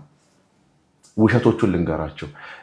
ይኸውልሽ እንደ እህቴ እንደዚህ ቆንጆ ተሰርታ የመጣችውን ያመጡና ማስታወቂያውን እሷ ላይ ይሰራሉ። የሚያይ ሰው ያ ማስታወቂያ እውነት ይመስለዋል። የተሰራሽ ሞዴል ላይ ነው እኮ ማስታወቂያ የሚሰራው። ይሄ እውነት አይደለም። this is completely false። አሁን አስታውሳችሁ ማስታወቂያ እኮ ይመረጣል ማላይ እንደሚሰራ የተሰራ ሰው ላይ ነው። ፕሮፋይል ያለው ሰው እንጂ እንዴት እንዳለፈ አይደለም የሚያሳያችሁ። የምታዩትን ነገር አትመኑ። በቃ ተሰርታ መታ ነው ዛሬ ሞዴል ሆና እሷ ላይ ማስታወቂያውን እንዲህ ብታረጉ ሲባል ያ እንደዛ የምታረጉ እንደኔ ትሆናላችሁ ይላል መጨረሻ ላይ ማስታወቂያው። ያለው የተሰራ ሰው ላይ ነው። ከተሰራ በኋላ ማንም ይፈልጋል። መውረዱን ታች መጨማለቁን መሆኑን ያልፋል። ግን አላማ ይኖርህ። የሆነ ህመም ማስተናገድ አለብን። አሁን ባለበት ዘመን ደግሞ ወጣቶቹ ፕሊስ ጓደኝነታችሁን በትኑት። ከዛሬ ጀምሮ እስከዛሬ አላደጋችሁ፣ አልተለወጣችሁ፣ በቃ ተሸዋወዳችሁ፣ አይበቃችሁ። በቃ ሂድ ተውና አንቺም ተይውና ወደ ስራሽ ግቢ። አድገሽ ጥሩ ሰው ሆነሽ የሆነ ነገር ጋር ስትደርስ ተመልሰው ይመጣሉ። ጓደኝነት እናጣለን ብላችሁ አትቸገሩ። አሁን ግን ተያይዛችሁ እየወረዳችሁ ነው። ወሬያችሁ አንድ አይነት፣ ሀሜታችሁ አንድ አይነት፣ አለባበሳችሁ አንድ አይነት፣ ኪሳችሁ ባዶ። አይቻልም። በቃ ራሳችሁ ላይ ስሩ። በዚህ እድሜ ራሳችሁ ላይ ስሩ። በቃ የውሸት ማንነቱን ተውት። በቃ ይመጣል። ፀጉር የለውም እንዳትሆን ሂማን ሄሮም ይመጣል። አም ሲሪየስ እውነቴን ነው የምለው። ዘንድሮ በፈር የሚሆንበት ተበድረሽ በቃ ሂማን ሄር አትይዥ። በቃ የለሽም አይደለም፣ በቃ ችግር የለውም። ነገ ግን የሂማን ሄር ፋብሪካ ነው የሚኖርሽ። ምክንያቱም እውነታው ይሄ ነው። በቃ አንዳንዴ የመረረ እውነት ውስጥ እንኖር። አንድ እውነት ልንገር፣ ማንም አይለውጥም።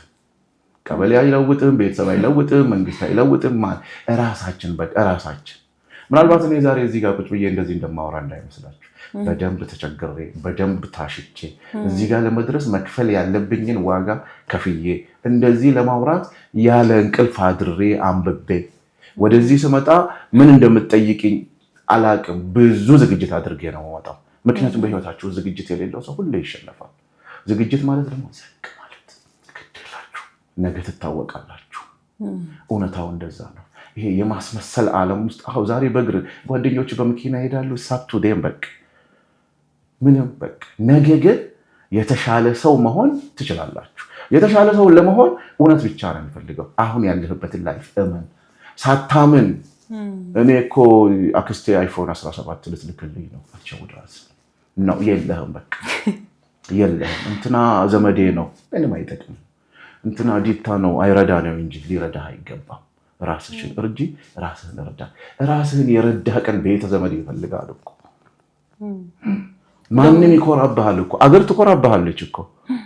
አገር ማለት ነው ሰው ቤተሰብ ምናምን ሳይሆን በአገር ደረጃ ይኮራብሃል።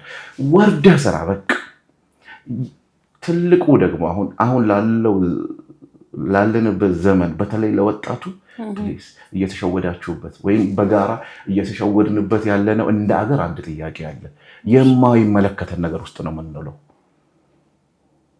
በቃ የማይመለከትህን ነገር ጊዜ አትግደልበት ለሰከንድ። እሱ በህይወት ውስጥ የመጨረሻው ደካማና ድሃ የምትሆነው እዛ ውስጥ ስትውል ነው። መለወጥ አትችልማ። መለወጥ የማትችለው ነገር ላይ ጊዜህን አትግደል። በቃ ራስን ለውጥ። በቃ ህይወትን ቀይር።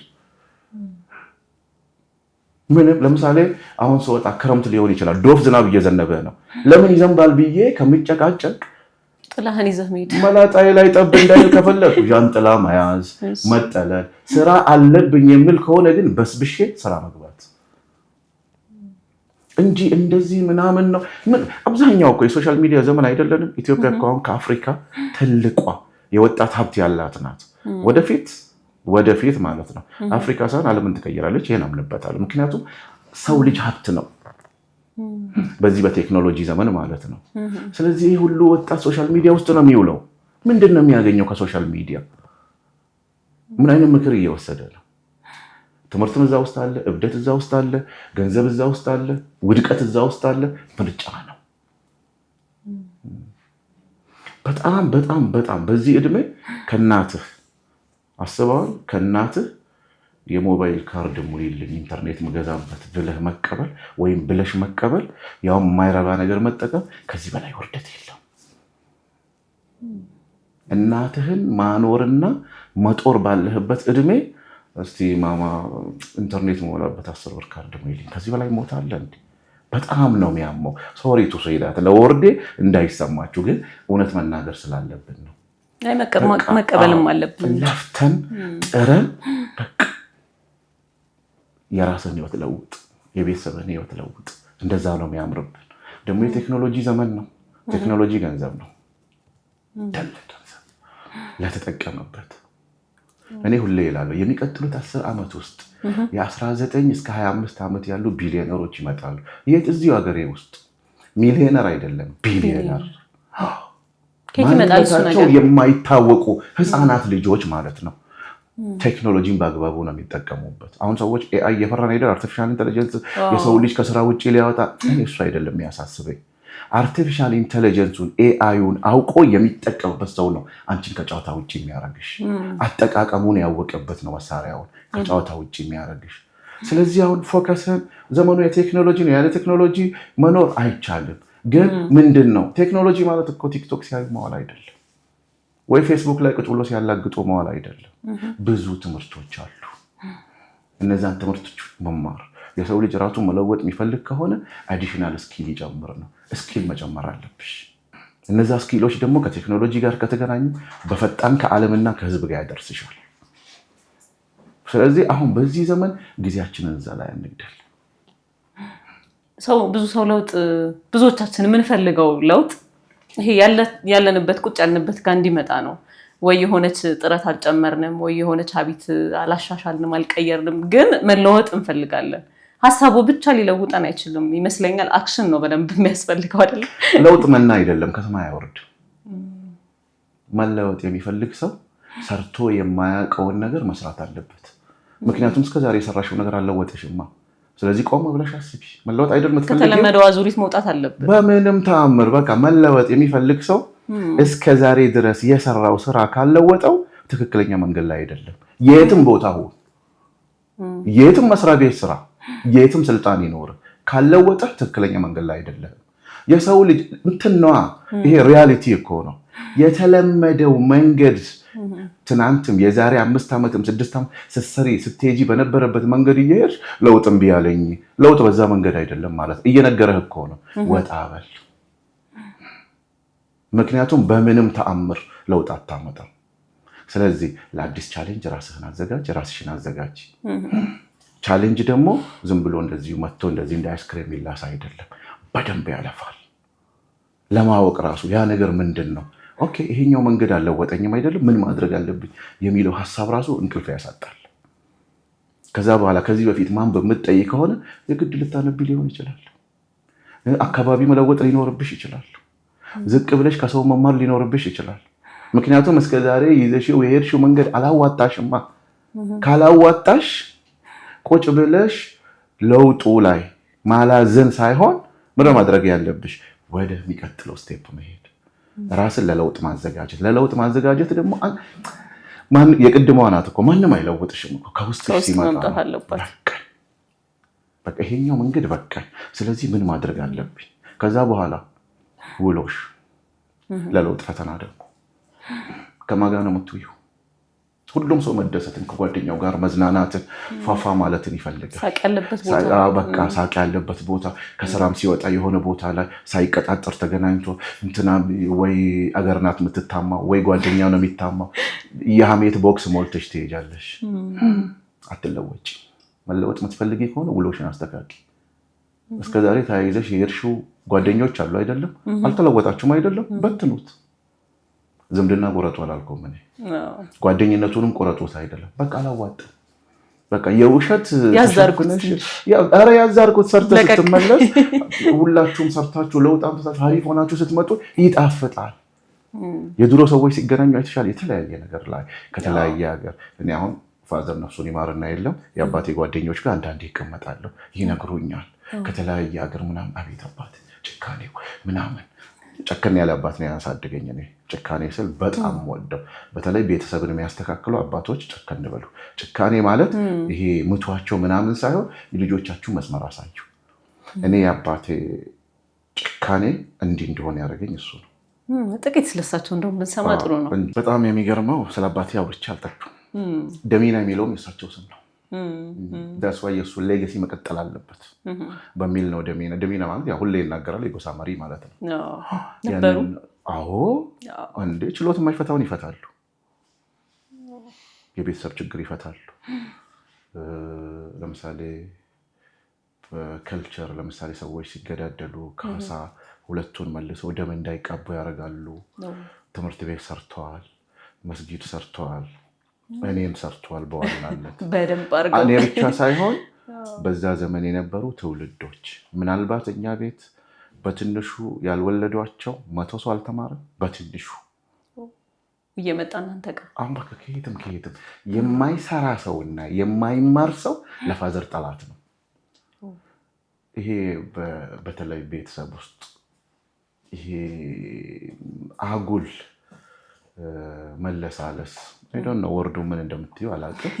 የሚሆን ቤተሰብ አይመቸኝም። እኔ ጨከን ያለ አባት ነው ያለኝ። ይሄ አጉል ማቅበጥ እና አጉል መንሰፍሰፉ አለ። አጉል ማቅበጥ በቃ ልጆች መስራት ያለባቸውን በጊዜ ነገሯቸው። ነገ አገር ነው የሚመሩት። የማያውቁትን ነገር ነገ አይተገብሩትም።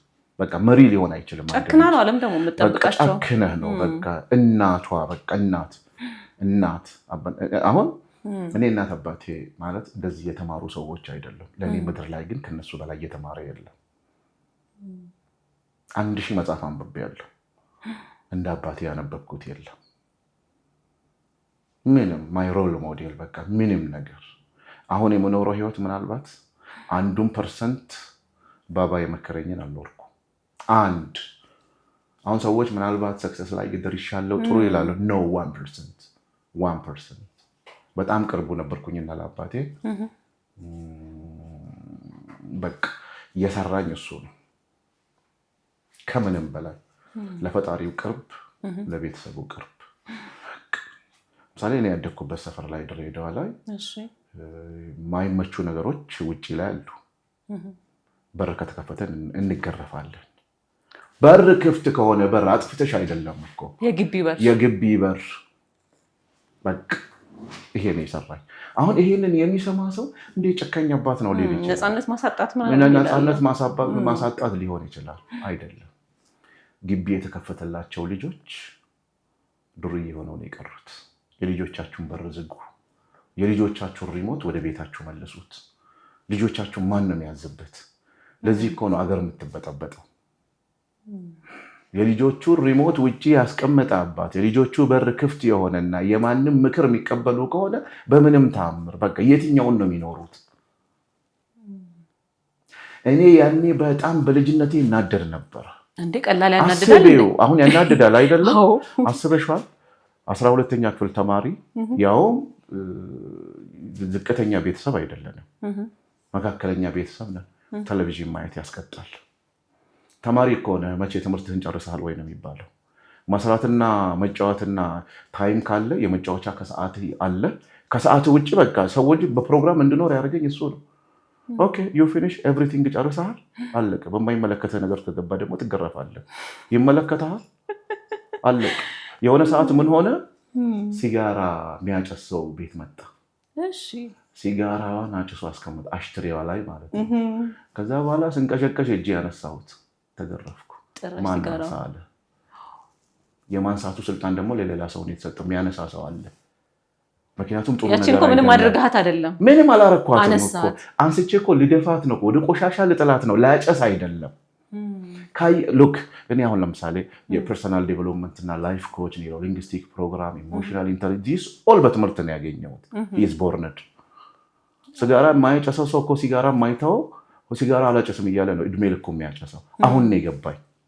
አስበሻል? ሲጋራ ስላየው ሰውየው ሲያጨስ ያየው የሰው ልጅ ደግሞ በልጅነቱ የሚደግመው ያየውን ነገር ነው።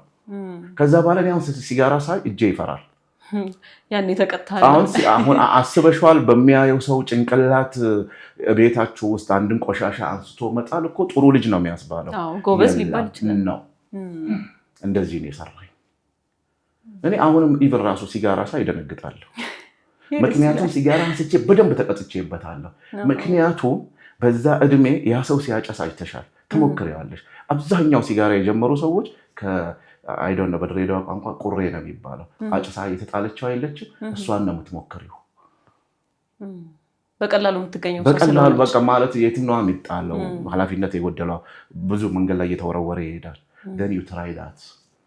ያቺ የገባችን ግን መቼ ነው? ዛሬ። ለካ የነገ ጭንቅላቴን ነበር ሲያስተካክል የነበረው፣ ሲሰራን የነበረው። ስለዚህ ቤተሰብ ፕሌስ ልጆቻችሁን ስሩ። ይህ ማለት ምን ማለት መሰለሽ? የ7 ዓመት ልጅ ኬጂ ጨርሶ ወደ 1ኛ ክፍል ሲገባ ጋውን ሲያደርጉ እኮ ይደገሳል በየቤቱ። ድግሱን ለሚጠራ ሰው ሸክም ነው፣ ለቤተሰብ ግን አይደለም። የ7 ዓመት ልጅ እኮ ሲንተባተብ ኢቭን የዛ ቀን እኮ ከብቱ ታርዶ ፍየሉ እንደያቀሙ ተደርጎ የልጄ ግራጁዌሽን ነውና አትቅርብኝ። የ7 ዓመት ልጅ የ7 ዓመት ልጅ ላይፍ አልጀመረም። ቁጥር ውስጥ ብቻ ነው ያለው፣ የሰው ቁጥር ውስጥ ለሚጠራ ሰው፣ ለዛ ቤተሰብ ግን አይደለም።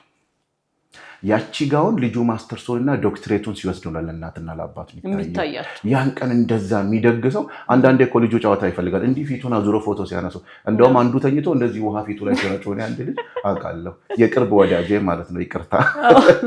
ግን እዛ ውስጥ ምን አለ? የልጅ እድገት አለ። አሁን የልጆቻችን ሪሞት ማእጅ ነው ያለው። በቃ ምሳሌ አንድ ሰው ወጥቶ እኔ አሁን ለምሳሌ ያደግኩበት እንደዚህ ስርዓት ባለው ነው፣ በተሰመረልኝ መንገድ ላይ ነው የሚሄደው። ያ ላይሰራ ይችላል። አሁን ታስበው መንገዱ ይሰራል በደንብ። እንደውም ይኸውልሽ ለወለድሽው ልጅ ካልሰራ ለማን ይሰራ ነው ያንቺ እናትነት? አሳይው። ነገ እኮ ነገ አገር ሊመራ እኮ ነው። ነገ እኮ ሌላ ቤተሰብ ሊመራ እኮ ነው። የቤተሰብ ኃላፊነት እዚህ ጋር እኮ ነው የሚበላሸው። አስመሪለት በቃ። ከዚህ ውጭ ያለው ክልክል ነው፣ ሰው ትጎዳበታለህ። ምክንያቱም ዛሬ ቀለል አድርገሽ የተውሽው ነገር ነው አገር የሚያፈርሰው። ላትገርፈው ትችላለህ፣ ግን በሆነ መንገድ ላትገፋው አይደለም። እንትን ለምሳሌ ልጄን እወደዋለሁ ምናምን ብለሽ ማየት የሌለበትን ሙቪ እንዲያይ ታደርጊያለሽ። አብዛኛው ህፃን ያላችሁ ቤት ውስጥ እስቲ ኮመን ላንጉዌጅ እኔ ቤትም ያለ ህፃናት አሁን ሲቆጡ ምንድን ነው የሚሉት? ከየት ነው የመጣ ነው? ከሙቪ፣ የህፃናት ሙቪ ሁሉ አይበላም። ሙቪ ካልተከፈተለት ጭንቅላቱ እየተበላሸ ነው። ሞባይል ካልተሰጠውና ጌሙ ካልተከፈተለት አይበላም። ህፃን እኮ ነው። አሁን ማስተካከል ባለብሽ እድሜ ላይ ከልክለሽው ነገ እንዴት አድርገሽ ያንቺን ምክር እንዲሰማ ማድረግ ትችላለሽ? አገር እንዲቀየር አይደል የምትፈልጊው? የሰው ልጅ በምድር ላይ መልአክ እንዲበልጠው አይፈልግም። የሰው ልጅ በምድር ላይ ብቸኛው ቤተሰብ እንዲበልጠው የሚፈልገው ልጁ ነው። በቃ አለቅ። በልጁ ነው የሚሸነፈው ሁሉም ቤት። ማንም የተሻለ እንዲሆን ከኔ የተሻለ ልጅ። የሰው ልጅ በጣም የፈለገ በጓደኛው መበለጥ አይፈልግም፣ በመንግስት መበለጥ አይፈልግም፣ በእድር መበለጥ አይፈልግም፣ በትምህርት በምንም ምድር ላይ ባሉ ነገሮች ሁሉ የሰው ልጅ መበለጥ አይፈልግም፣ በልጁ። ምክንያቱም በልጁ ነው የሚኮራው። እና ይሄ በአንተ ህይወት በላይ እንዲበለጥ የምትፈልገው ልጅህን እንዴት አድርገህ እያሳደግከው ነው? ዛሬ የሰጠኸው ነገር እኮ ነው ከአንተ በላይ የሚያደርገው። እኔ አሁን አባቴ ነፍሱን ይማረውና ከሱ እንድበልጥ ዴይ ኤንድ ናይት የሚለወጠው ይለኛል። ሉክ ልጄ፣ የሰው ልጅ የሚለወጠው ሲማርና ሲሰራ ብቻ ነው። አላህን ሲፈራ ብቻ ነው ሰው ተብሎ ራሱ ሊጠራ የሚችለው ይለኛል። ሰው ተብሎ ለመጠራት፣ ሰው ለመባል ራሱ ቤተሰቡን ያላከበረ ሰው ነገ ደግሞ ሰው መሆን አይችልም ይለኛል። አባት ማይሆን ልጅ አባቱን ይንቃል ይባላል። እሱ ብቻ አይደለም፣ የአባትህን ጓደኛ ማታከብር ከሆነ ሰው አይደለህም ይለኛል። አሁን ለምሳሌ ድሬዳዋ ላይ ስትሄጂ ማንኛውም በአባት እድሜ ያለ ሰው አጎት ነው፣ አዴሮ ነው የሚባለው።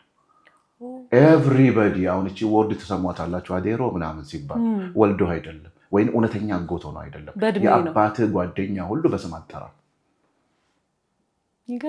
አጎቴ ነው የምትለው። ስለዚህ አጎት የምን ድርሻ ነው ያለው?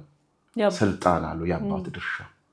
ማንኛውም ይላል አጎትህ የወለደ ማለት የእናቴ ወንድምና የአባቴ ወንድም ሳይሆን የእሱ አጎት መጥቶ አዴሮ መጥቶ ይላል ቁጭ ብለህ ሰላም ያልክ ቀን የኔ ልጅ አይደለህ፣ መነሳት አለብህ። ባይመችም መልስ መመለስ የለብህ።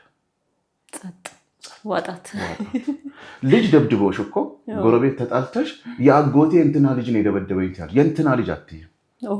የትኛው የአጎቴ ልጅ? የትኛው አጎቴ እንትና? ከዛስ ማን ነው? በቃ የአክስቴ ራህዋ ልጅ። ሁሉም አክስት ናቸው።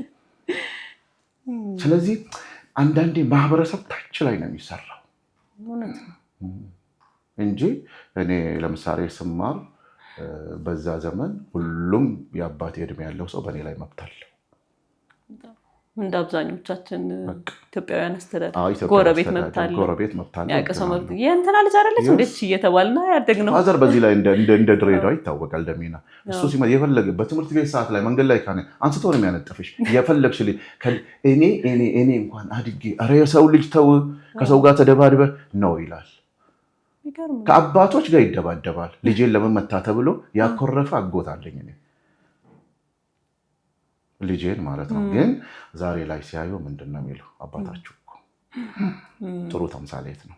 ካለፈ በኋላ ነው የሚታወቀው። ስለዚህ ፕሊዝ የልጆቻቸውን ሪሞት ማእጅ ነው ያለው። አሁን እኮ ልጆች ከ8ኛ ክፍል በኋላ ከቤተሰብ ጋር እኮ አይገናኙም። እንደውም 8 ከደረሰም ከተማ ላይ አላውቅም ሁሉም ወደ ራሱ ክፍል ይገባል። አክሲዮን እኮ ነው ያላቸው ቤተሰብ የሚፈልገውን ነገር ሲያጣ ብቻ ማሚ ዳዲ እንትን ተብለናል የታክሲ ከዛስ ለዴይ ፓርቲ ገንዘብ እየተሰጠ እንዴት አድርገህ ነው ልጁን ቀጥ አድርገህ የምታሳድገው?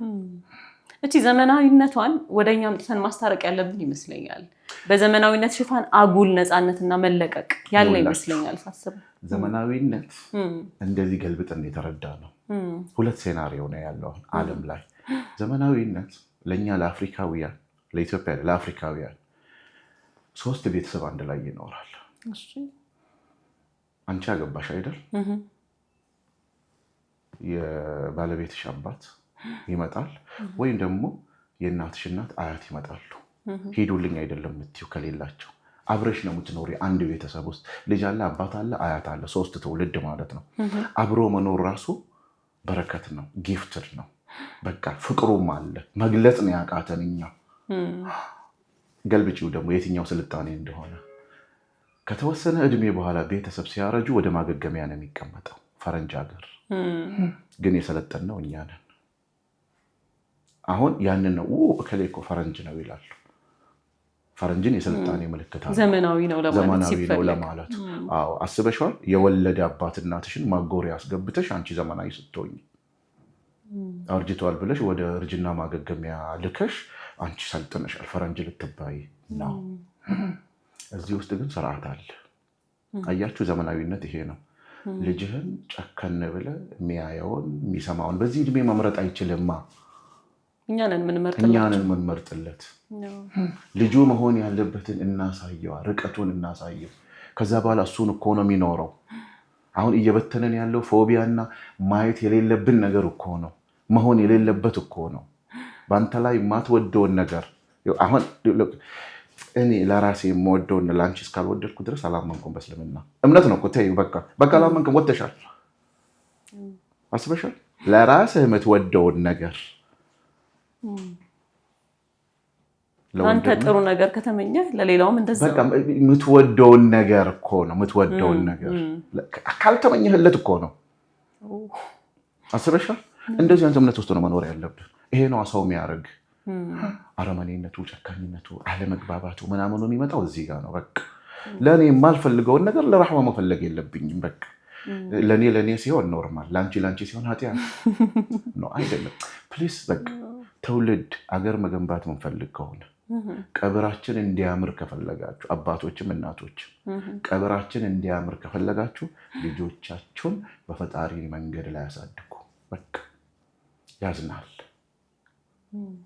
ልብ ይኖረዋል፣ ይፈራል፣ ጉልበቱን አይመካም እንጂ አሁን ዘመናዊነት ይሄ ነው። ፈጣሪ መፍራት። ለምሳሌ አንድ እኮ በጋራ እስቲ ሁላችሁ ማስተዋል ሰፈር ላይ ምን ወደው ከጓደኛች ጭምት ለሰው የሚያዝን ሰው ሲቸገር የሚደርስ ምን ስለሆነ ነው እሱ እንደዛ የሆነው? እና አንቺ ቅብጥ ያልሽ ሆነሽ እሱ ወይም እሷ እንደዛ የሆነችው ነው ቤተሰቡ እድገቱ።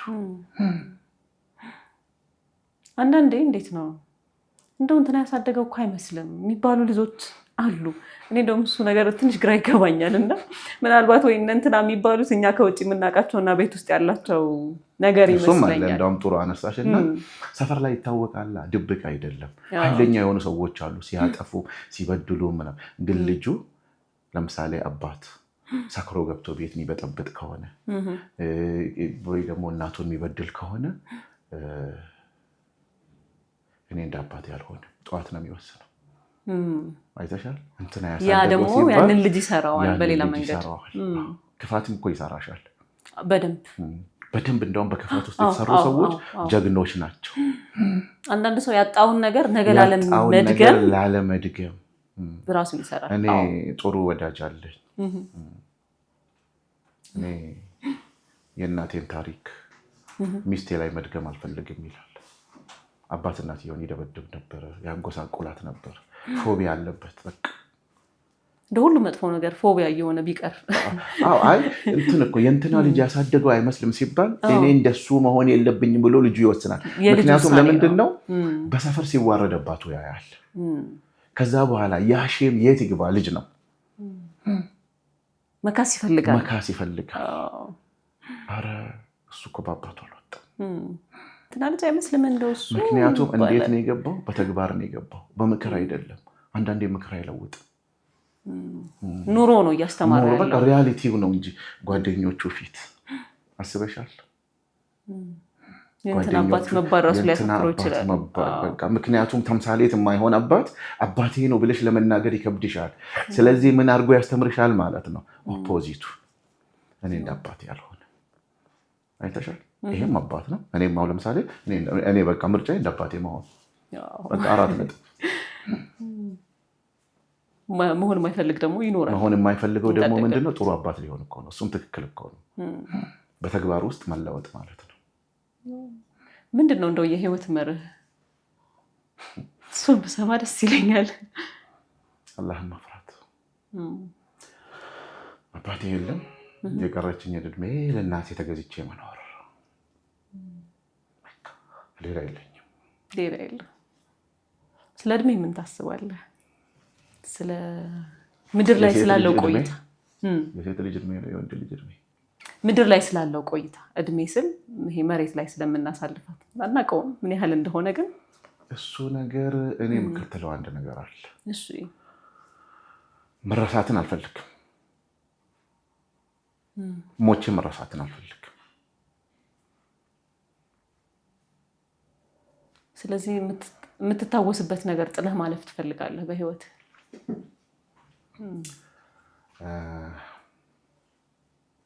ቤተሰቤን ለዛ አድርጎ ነው ያሳደገኝ። መርሳት ያቃተኝ ነገር ግድ ነው መዋጥ። የአባቴ ሞት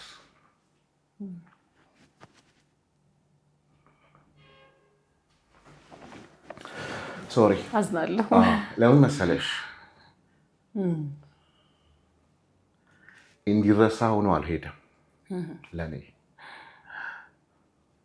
ግን መቀበል ደግሞ ግድ ነው። ስለዚህ ትምህርት ቤት ሰርቶ መስጊድ ሰርቶ ሰው ሰርቶ ነው ያረፈው። እኔም መረሳትን አልፈልግም። እሱ የሰራቸውን ነገሮች ሁሉ በተሻለ መጠን ሰርቼ አርአያ መሆን ፈልጋለሁ። አርአያ የምትሆኚው ደግሞ ከፈጣሪ መንገድ ዞር ሳትይ ጥሩ ነገር ሰርተሽ ማለት ነው። ሶሪ፣ አንዳንድ ጊዜ የሰው ልጅ ኢሞሽናል ነው። ፓርት አለችበት ህይወት ውስጥ ማለት ነው። ስለዚህ አንዳንድ ጊዜ እነዚህ ነገሮች ደግሞ ለመኖር ጨከን ብለህ መስራት አለብህ። ለምሳሌ አሁን እኔ 150 ሺህ ሰው አመንሽም አላመንሽም 150 ሺህ ሰው በ5 ዓመት ውስጥ ስራ አስይዛለሁ። 5 ዓመት?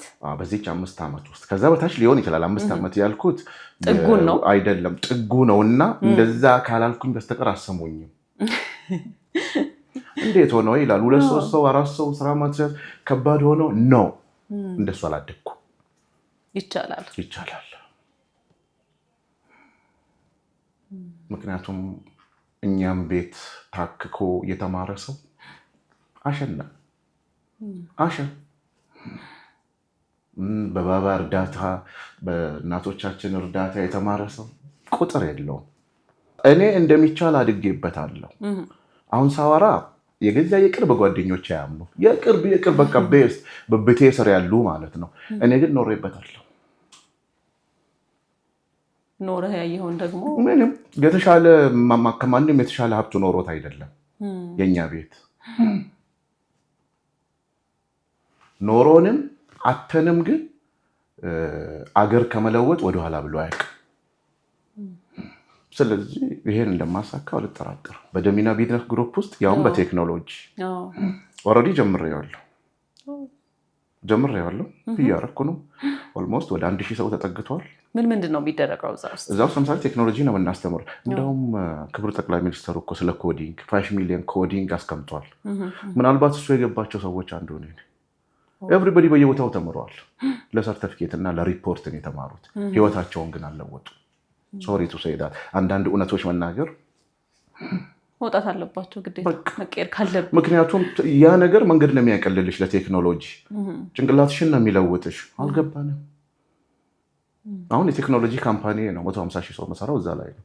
ለምሳሌ አንድ ሰው በዚህ አሁን ባለንበት የሶሻል ሚዲያ ዘመን ላይ ካፕከትን ማወቅ አለበት። በቃ ቀላል ነገር እሱን ካወቀ ገንዘብ ያገኛል። በቃ ኦንላይን እናስተምራለን አለ። ተይው እንደውም ትልቁን ቴክኖሎጂ ውስጥ አንግባ። ቪዲዮ ኤዲቲንግ እና ግራፊክስ ዲዛይን የዘመኑ ምርጥ በቃ ሆት ኬክ አስተምረን ልጆች እያጣን ነው። ምክንያቱም እያንዳንዱ ሰው ሶሻል ሚዲያ ላይ ነው ያለው። ሶሻል ሚዲያ ደግሞ ሁሉም ሰው አጠቃቀሙን ይችላል ማለት አይደለም።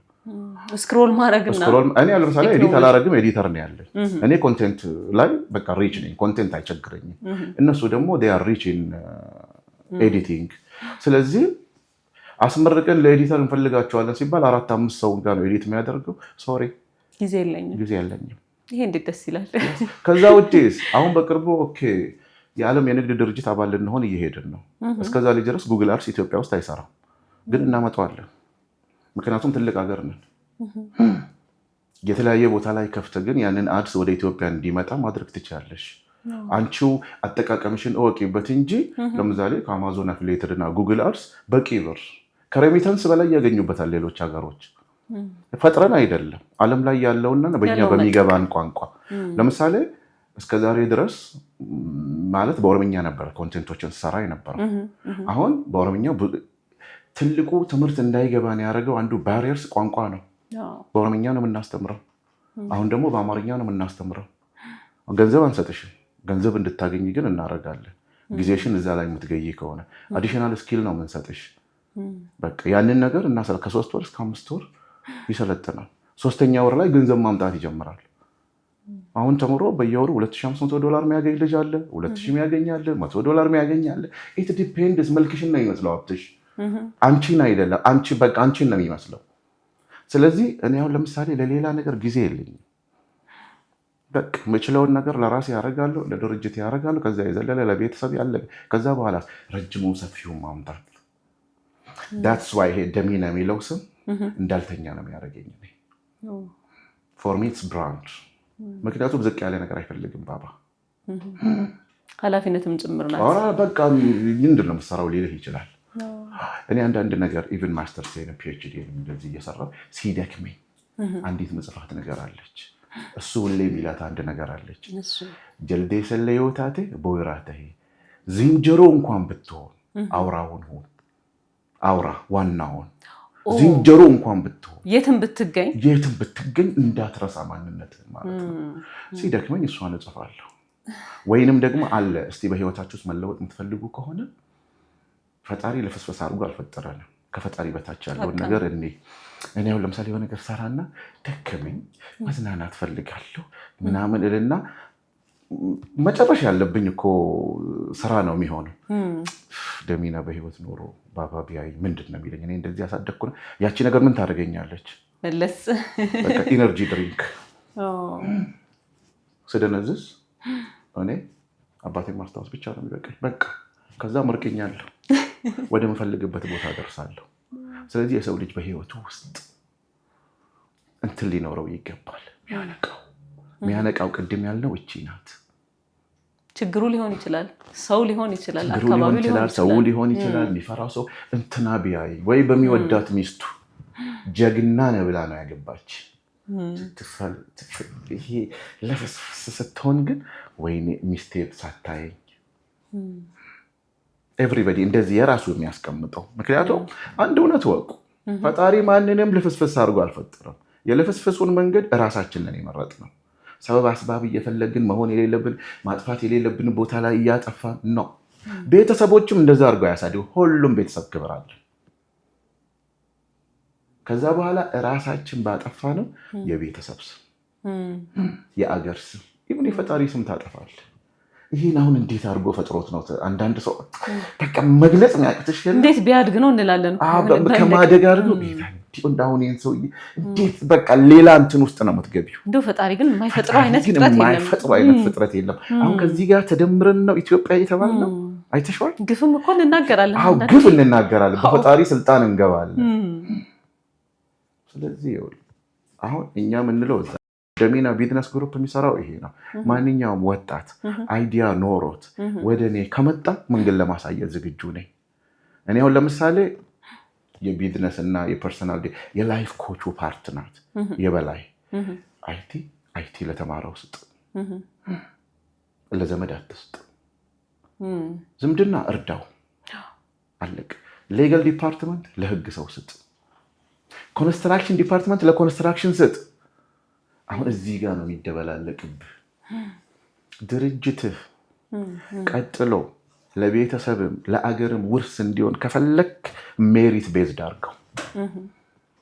አልወድሽም፣ ጎበዝ ከሆንሽ ግን አለቃዬ ነሽ። መውደድ ሌላ ነው። ለቦታው መመጠን በራሱ በዘመድ ወስዶ ይቀጥራል። አብዛኛው ቦታ እንደዛ ነው። እውነቱን ለመናገር እሱ አብዛኛው የምትለውን አልስማማበት። ስንት አሁን ለምሳሌ ሰዎች ምን ይላሉ? አሁን ያለው ትውልድ ደስ የሚለው ቅጥርም የለም፣ እሱን እመለስበታለሁ። ስራ የጠፋው ይላል እኔ ዘመድ ስለሌለኝ፣ አንድ ሀብት ያለው ቤተሰብ ስለሌለኝ፣ ስልጣን ያለው ዘመድ ስለሌለኝ ይላል። 140 ሚሊዮን ነው የኢትዮጵያ ህዝብ አይደል? ባለስልጣን ስንት ነው? 1 ሚሊዮን ይሞላል? በፍጹም 4 ነጥብ። በስልጣን ነው። ይሄ ትንሽ የተሰገሰገውን 1% የማይሞላው ምሳሌ አታርግ። ዘመድ 1 ሚሊዮን አይሞላም እሱ በሀብታም ስራ የተጠለለው። ስለዚህ እቺ ምን ሆነች? ጀስቲፊኬሽን ኢዝ ቫይረስ። በቃ በሽታ ናት። ይሄ ዘመድ የለኝም፣ ባለስልጣን የለኝም፣ ሀብት የለኝም፣ ወደዛ ጣለው። ፈጣሪ ወደ ምድር ሲያመጣ በዓላማ ነው ያመጣው። ኖረህ አልኖረህ የራስ ጉዳይ። መንገድህን ይዘህ ወድቀህ ተነስተህ ደከመኝ ሰለቸኝ ብለህ ሰበብ ሳታበዛ በቃ ተጋግጠህ ማደግ ትችላለህ።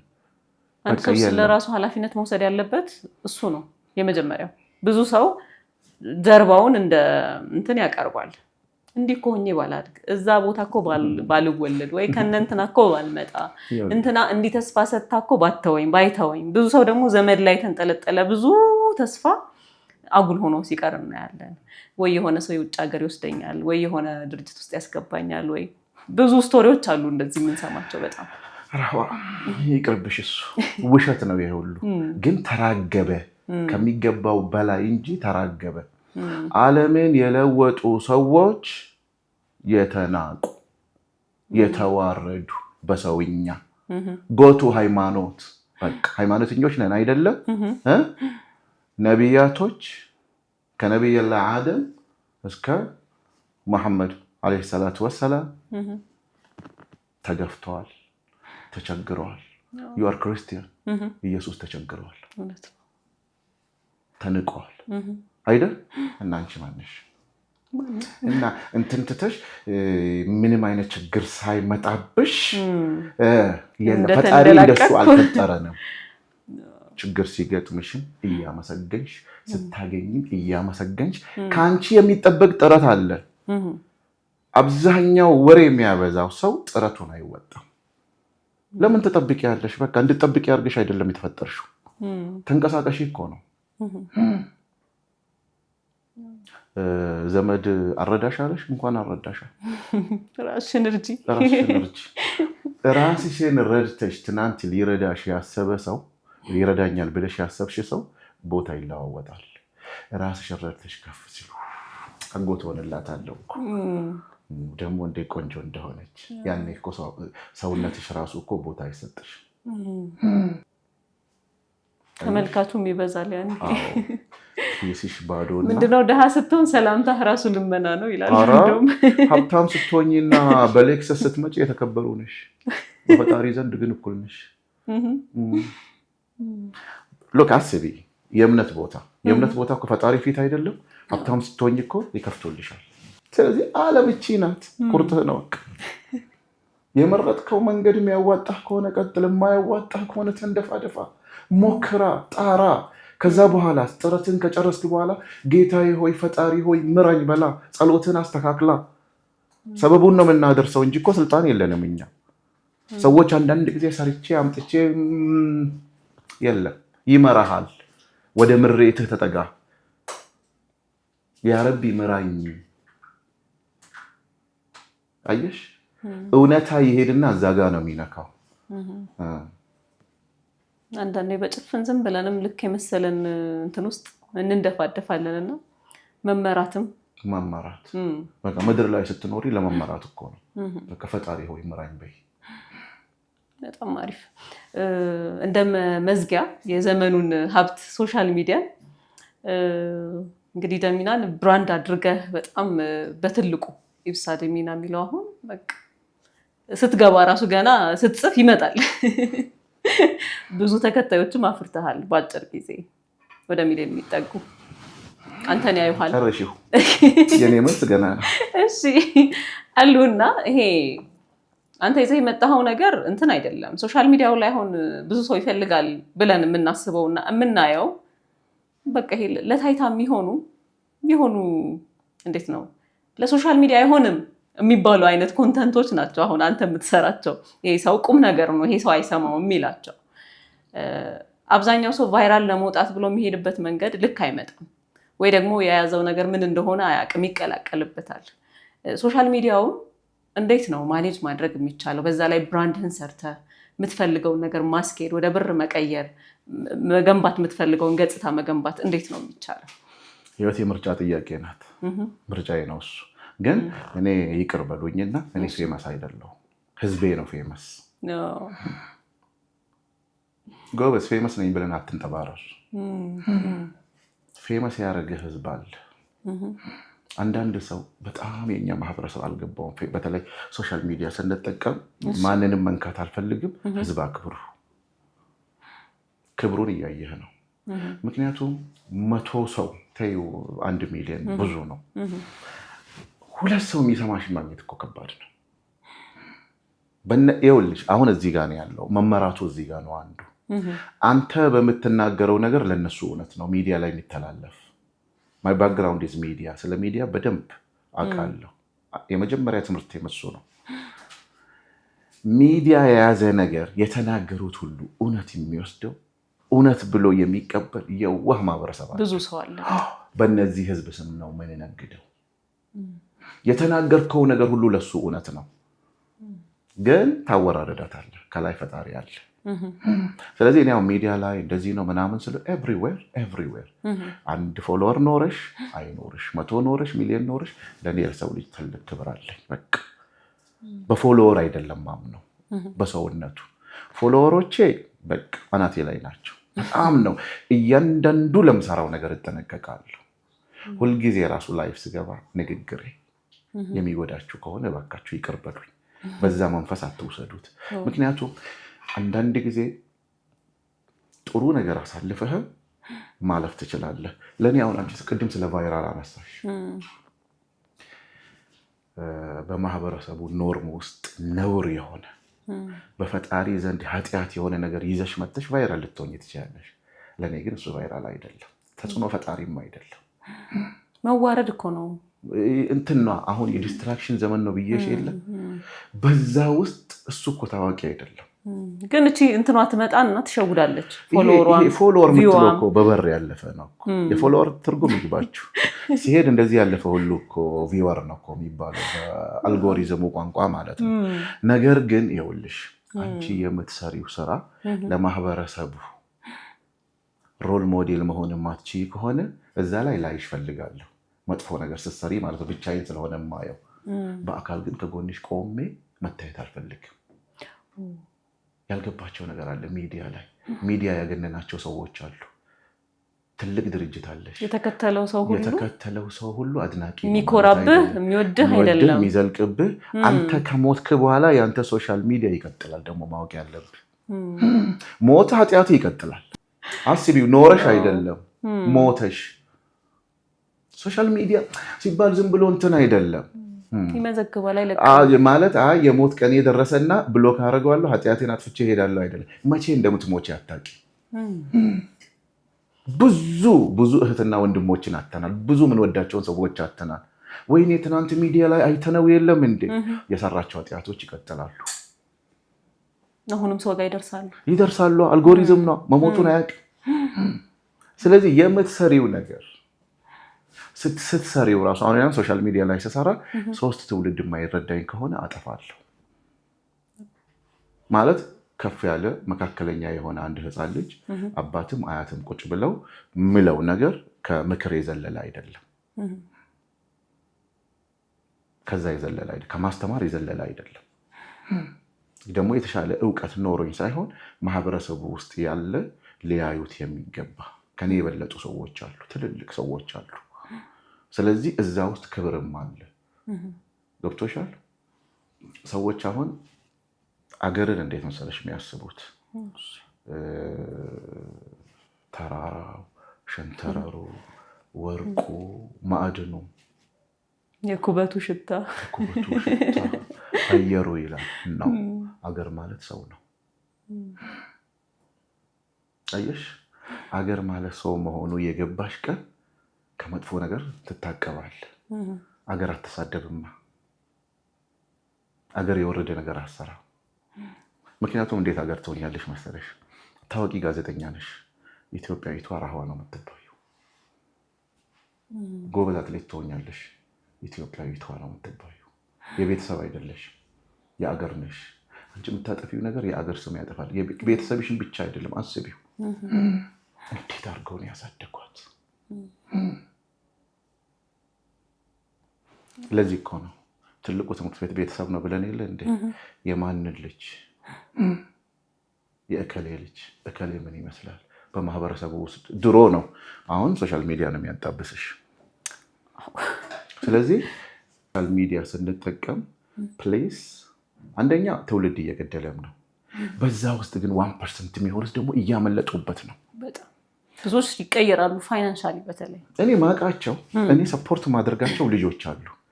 አንድ ፕሮዳክት የሌለው ስክሪፕቶ የሌለው ሀብታም በየወሩ ከ30 እስከ 50 ሺህ ብር የሚያገኝ ግሩፕን ያለው በማሻሻጥ ብቻ ግሩፑ ላይ ይለጥፋል። ያውም ቴሌግራም ላይ የውሃ ዕቃ በይ፣ ምጣድ ተበላሸ በይ፣ ሞባይል ማይለጥፈው ነገር የለም። ከዛስ ዴሊቨሪ ኢኮኖሚ ይቀርብልሽ አይገዛም እኮ አንቺ ነሽ እኮ ያመጣሽ። ለምን በቃ የራሱን ነው የሚያስቀምጠው። አልጠራውም እንጂ የሱ ስቶር እንዳለው ነው የሚያውቀው። ዲስ ኢዝ ማይንድ ብሪሊየንት ማለት ይሄ ነው። የሰለጠነ ማለት ራሱን የቻለ ነው። የሰለጠነ ማለት ሰው የሰደበ አይደለም። የሰለጠነ ማለት የትኛው ነው? ራሱን የቻለ። የመጀመሪያው ስልጣኔ ራስሽን ስትችይ ነው። ፎሎወራችሁ የበዛ ወንድሞቼና እህቶቼ ሀብታም ያደረግህን ማህበረሰብ አክብር። በእነሱ ምክንያት ነው ያንተ ተጽዕኖ ፈጣሪነት፣ የኔም ጭምር። እኔ የእናንተ አካል ነኝ። ተጽዕኖ ፈጣሪነቱ በሚከተለው ሰው ልክ ነው። ማስታወቂያ መሰራው በምትከተለው ሰው ልክ ነው። የሚገባቸውን ስራ፣ ለእነሱ የማይገባ ስራ ስትሰራ እነሱንም እያሰደብክ ነው። ኃጢአቱን ተወሱን የትም አታምልጥም፣ አይቀርልም። ምንም የሌለው ሰው ድሃ፣ ዛሬ የሚበላ ነገር የሌለው ከእናቱ 10 ብር ካርድ የ5 ብር ካርድ ወስዶ ነው አንተን ያፈመሰ። ምን እየሰጠኸው ነው? አንተ 5 ብር ተቀብለህ ደግሞ እሱን ተጽዕኖ ፈጣሪ ያረከው ደግሞ ራስን የድህነት ደረጃህን እየጨመርክ ነው እንዴ? የሌላውን ሀብት እየጨመርክ የምታስበው? ቆም ብለህ ይኸው በቃ የሚያዋጣህ ቦታ ላይ ጊዜህን ግደል። ቢያንስ የሚጠቅምህን ነገር ስትተኛ ከፈጣሪ ጋር የማያጣላህን ነገር ነው የወሰድከው ወይ? ቢያንስ ገንዘብ እንኳን ባታገኝ ጭንቅላትህን የሚያሳድግህ ነው ወይ? አይበቃም? ይበቃል። ቆንጆ መዝጊያ ስለሆነ በጣም ቆንጆ ጊዜ ነበር። ከዚህ በላይ ራሱ እናባብልን ብዙ ነገር ካንተ እንደምናገኝ አውቃለሁኝ። ለዛሬ ቢበቃንም ቅር አይለኝም። ግን እዚህ ድረስ ከመጣው አይቀርም እንደው እቺን ሰዓት አብረን ካወራን አይቀር እንደው ያቺ ነገር እቺ ጣል ባረጋት ደግሞ ደስ ይለኛል የምትለው የቀረ ሀሳብ ካለ ደግሞ በደስታ እንሰማለን። የቀረችኝ ሀሳብ አለች። እሺ። የመጀመሪያው ምስጋና ለአላህ ነው። ቀጥሎ ለቤተሰቤ፣ ለሚስቴና ለልጆቼ፣ ትልቁ ደግሞ ለሀገሬ። እኔ ሰው ነኝ። እስካሁን ባወራነው ውስጥ እኔም እህቴ ራህዋን ንግግራችን ውስጥ ቅር ያሰኘናችሁ ከሆነ በእውነት በፈጣሪ ስም ይቅርታ ጠይቃለሁ። ይቅርታ እንጠይቃለን። ቅር ካላችሁ ማለት ነው። ምክንያቱም ሰውነንና በነፃነት ነው ያወራነው። ግን አላማችን ማንንም መበደል አይደለም።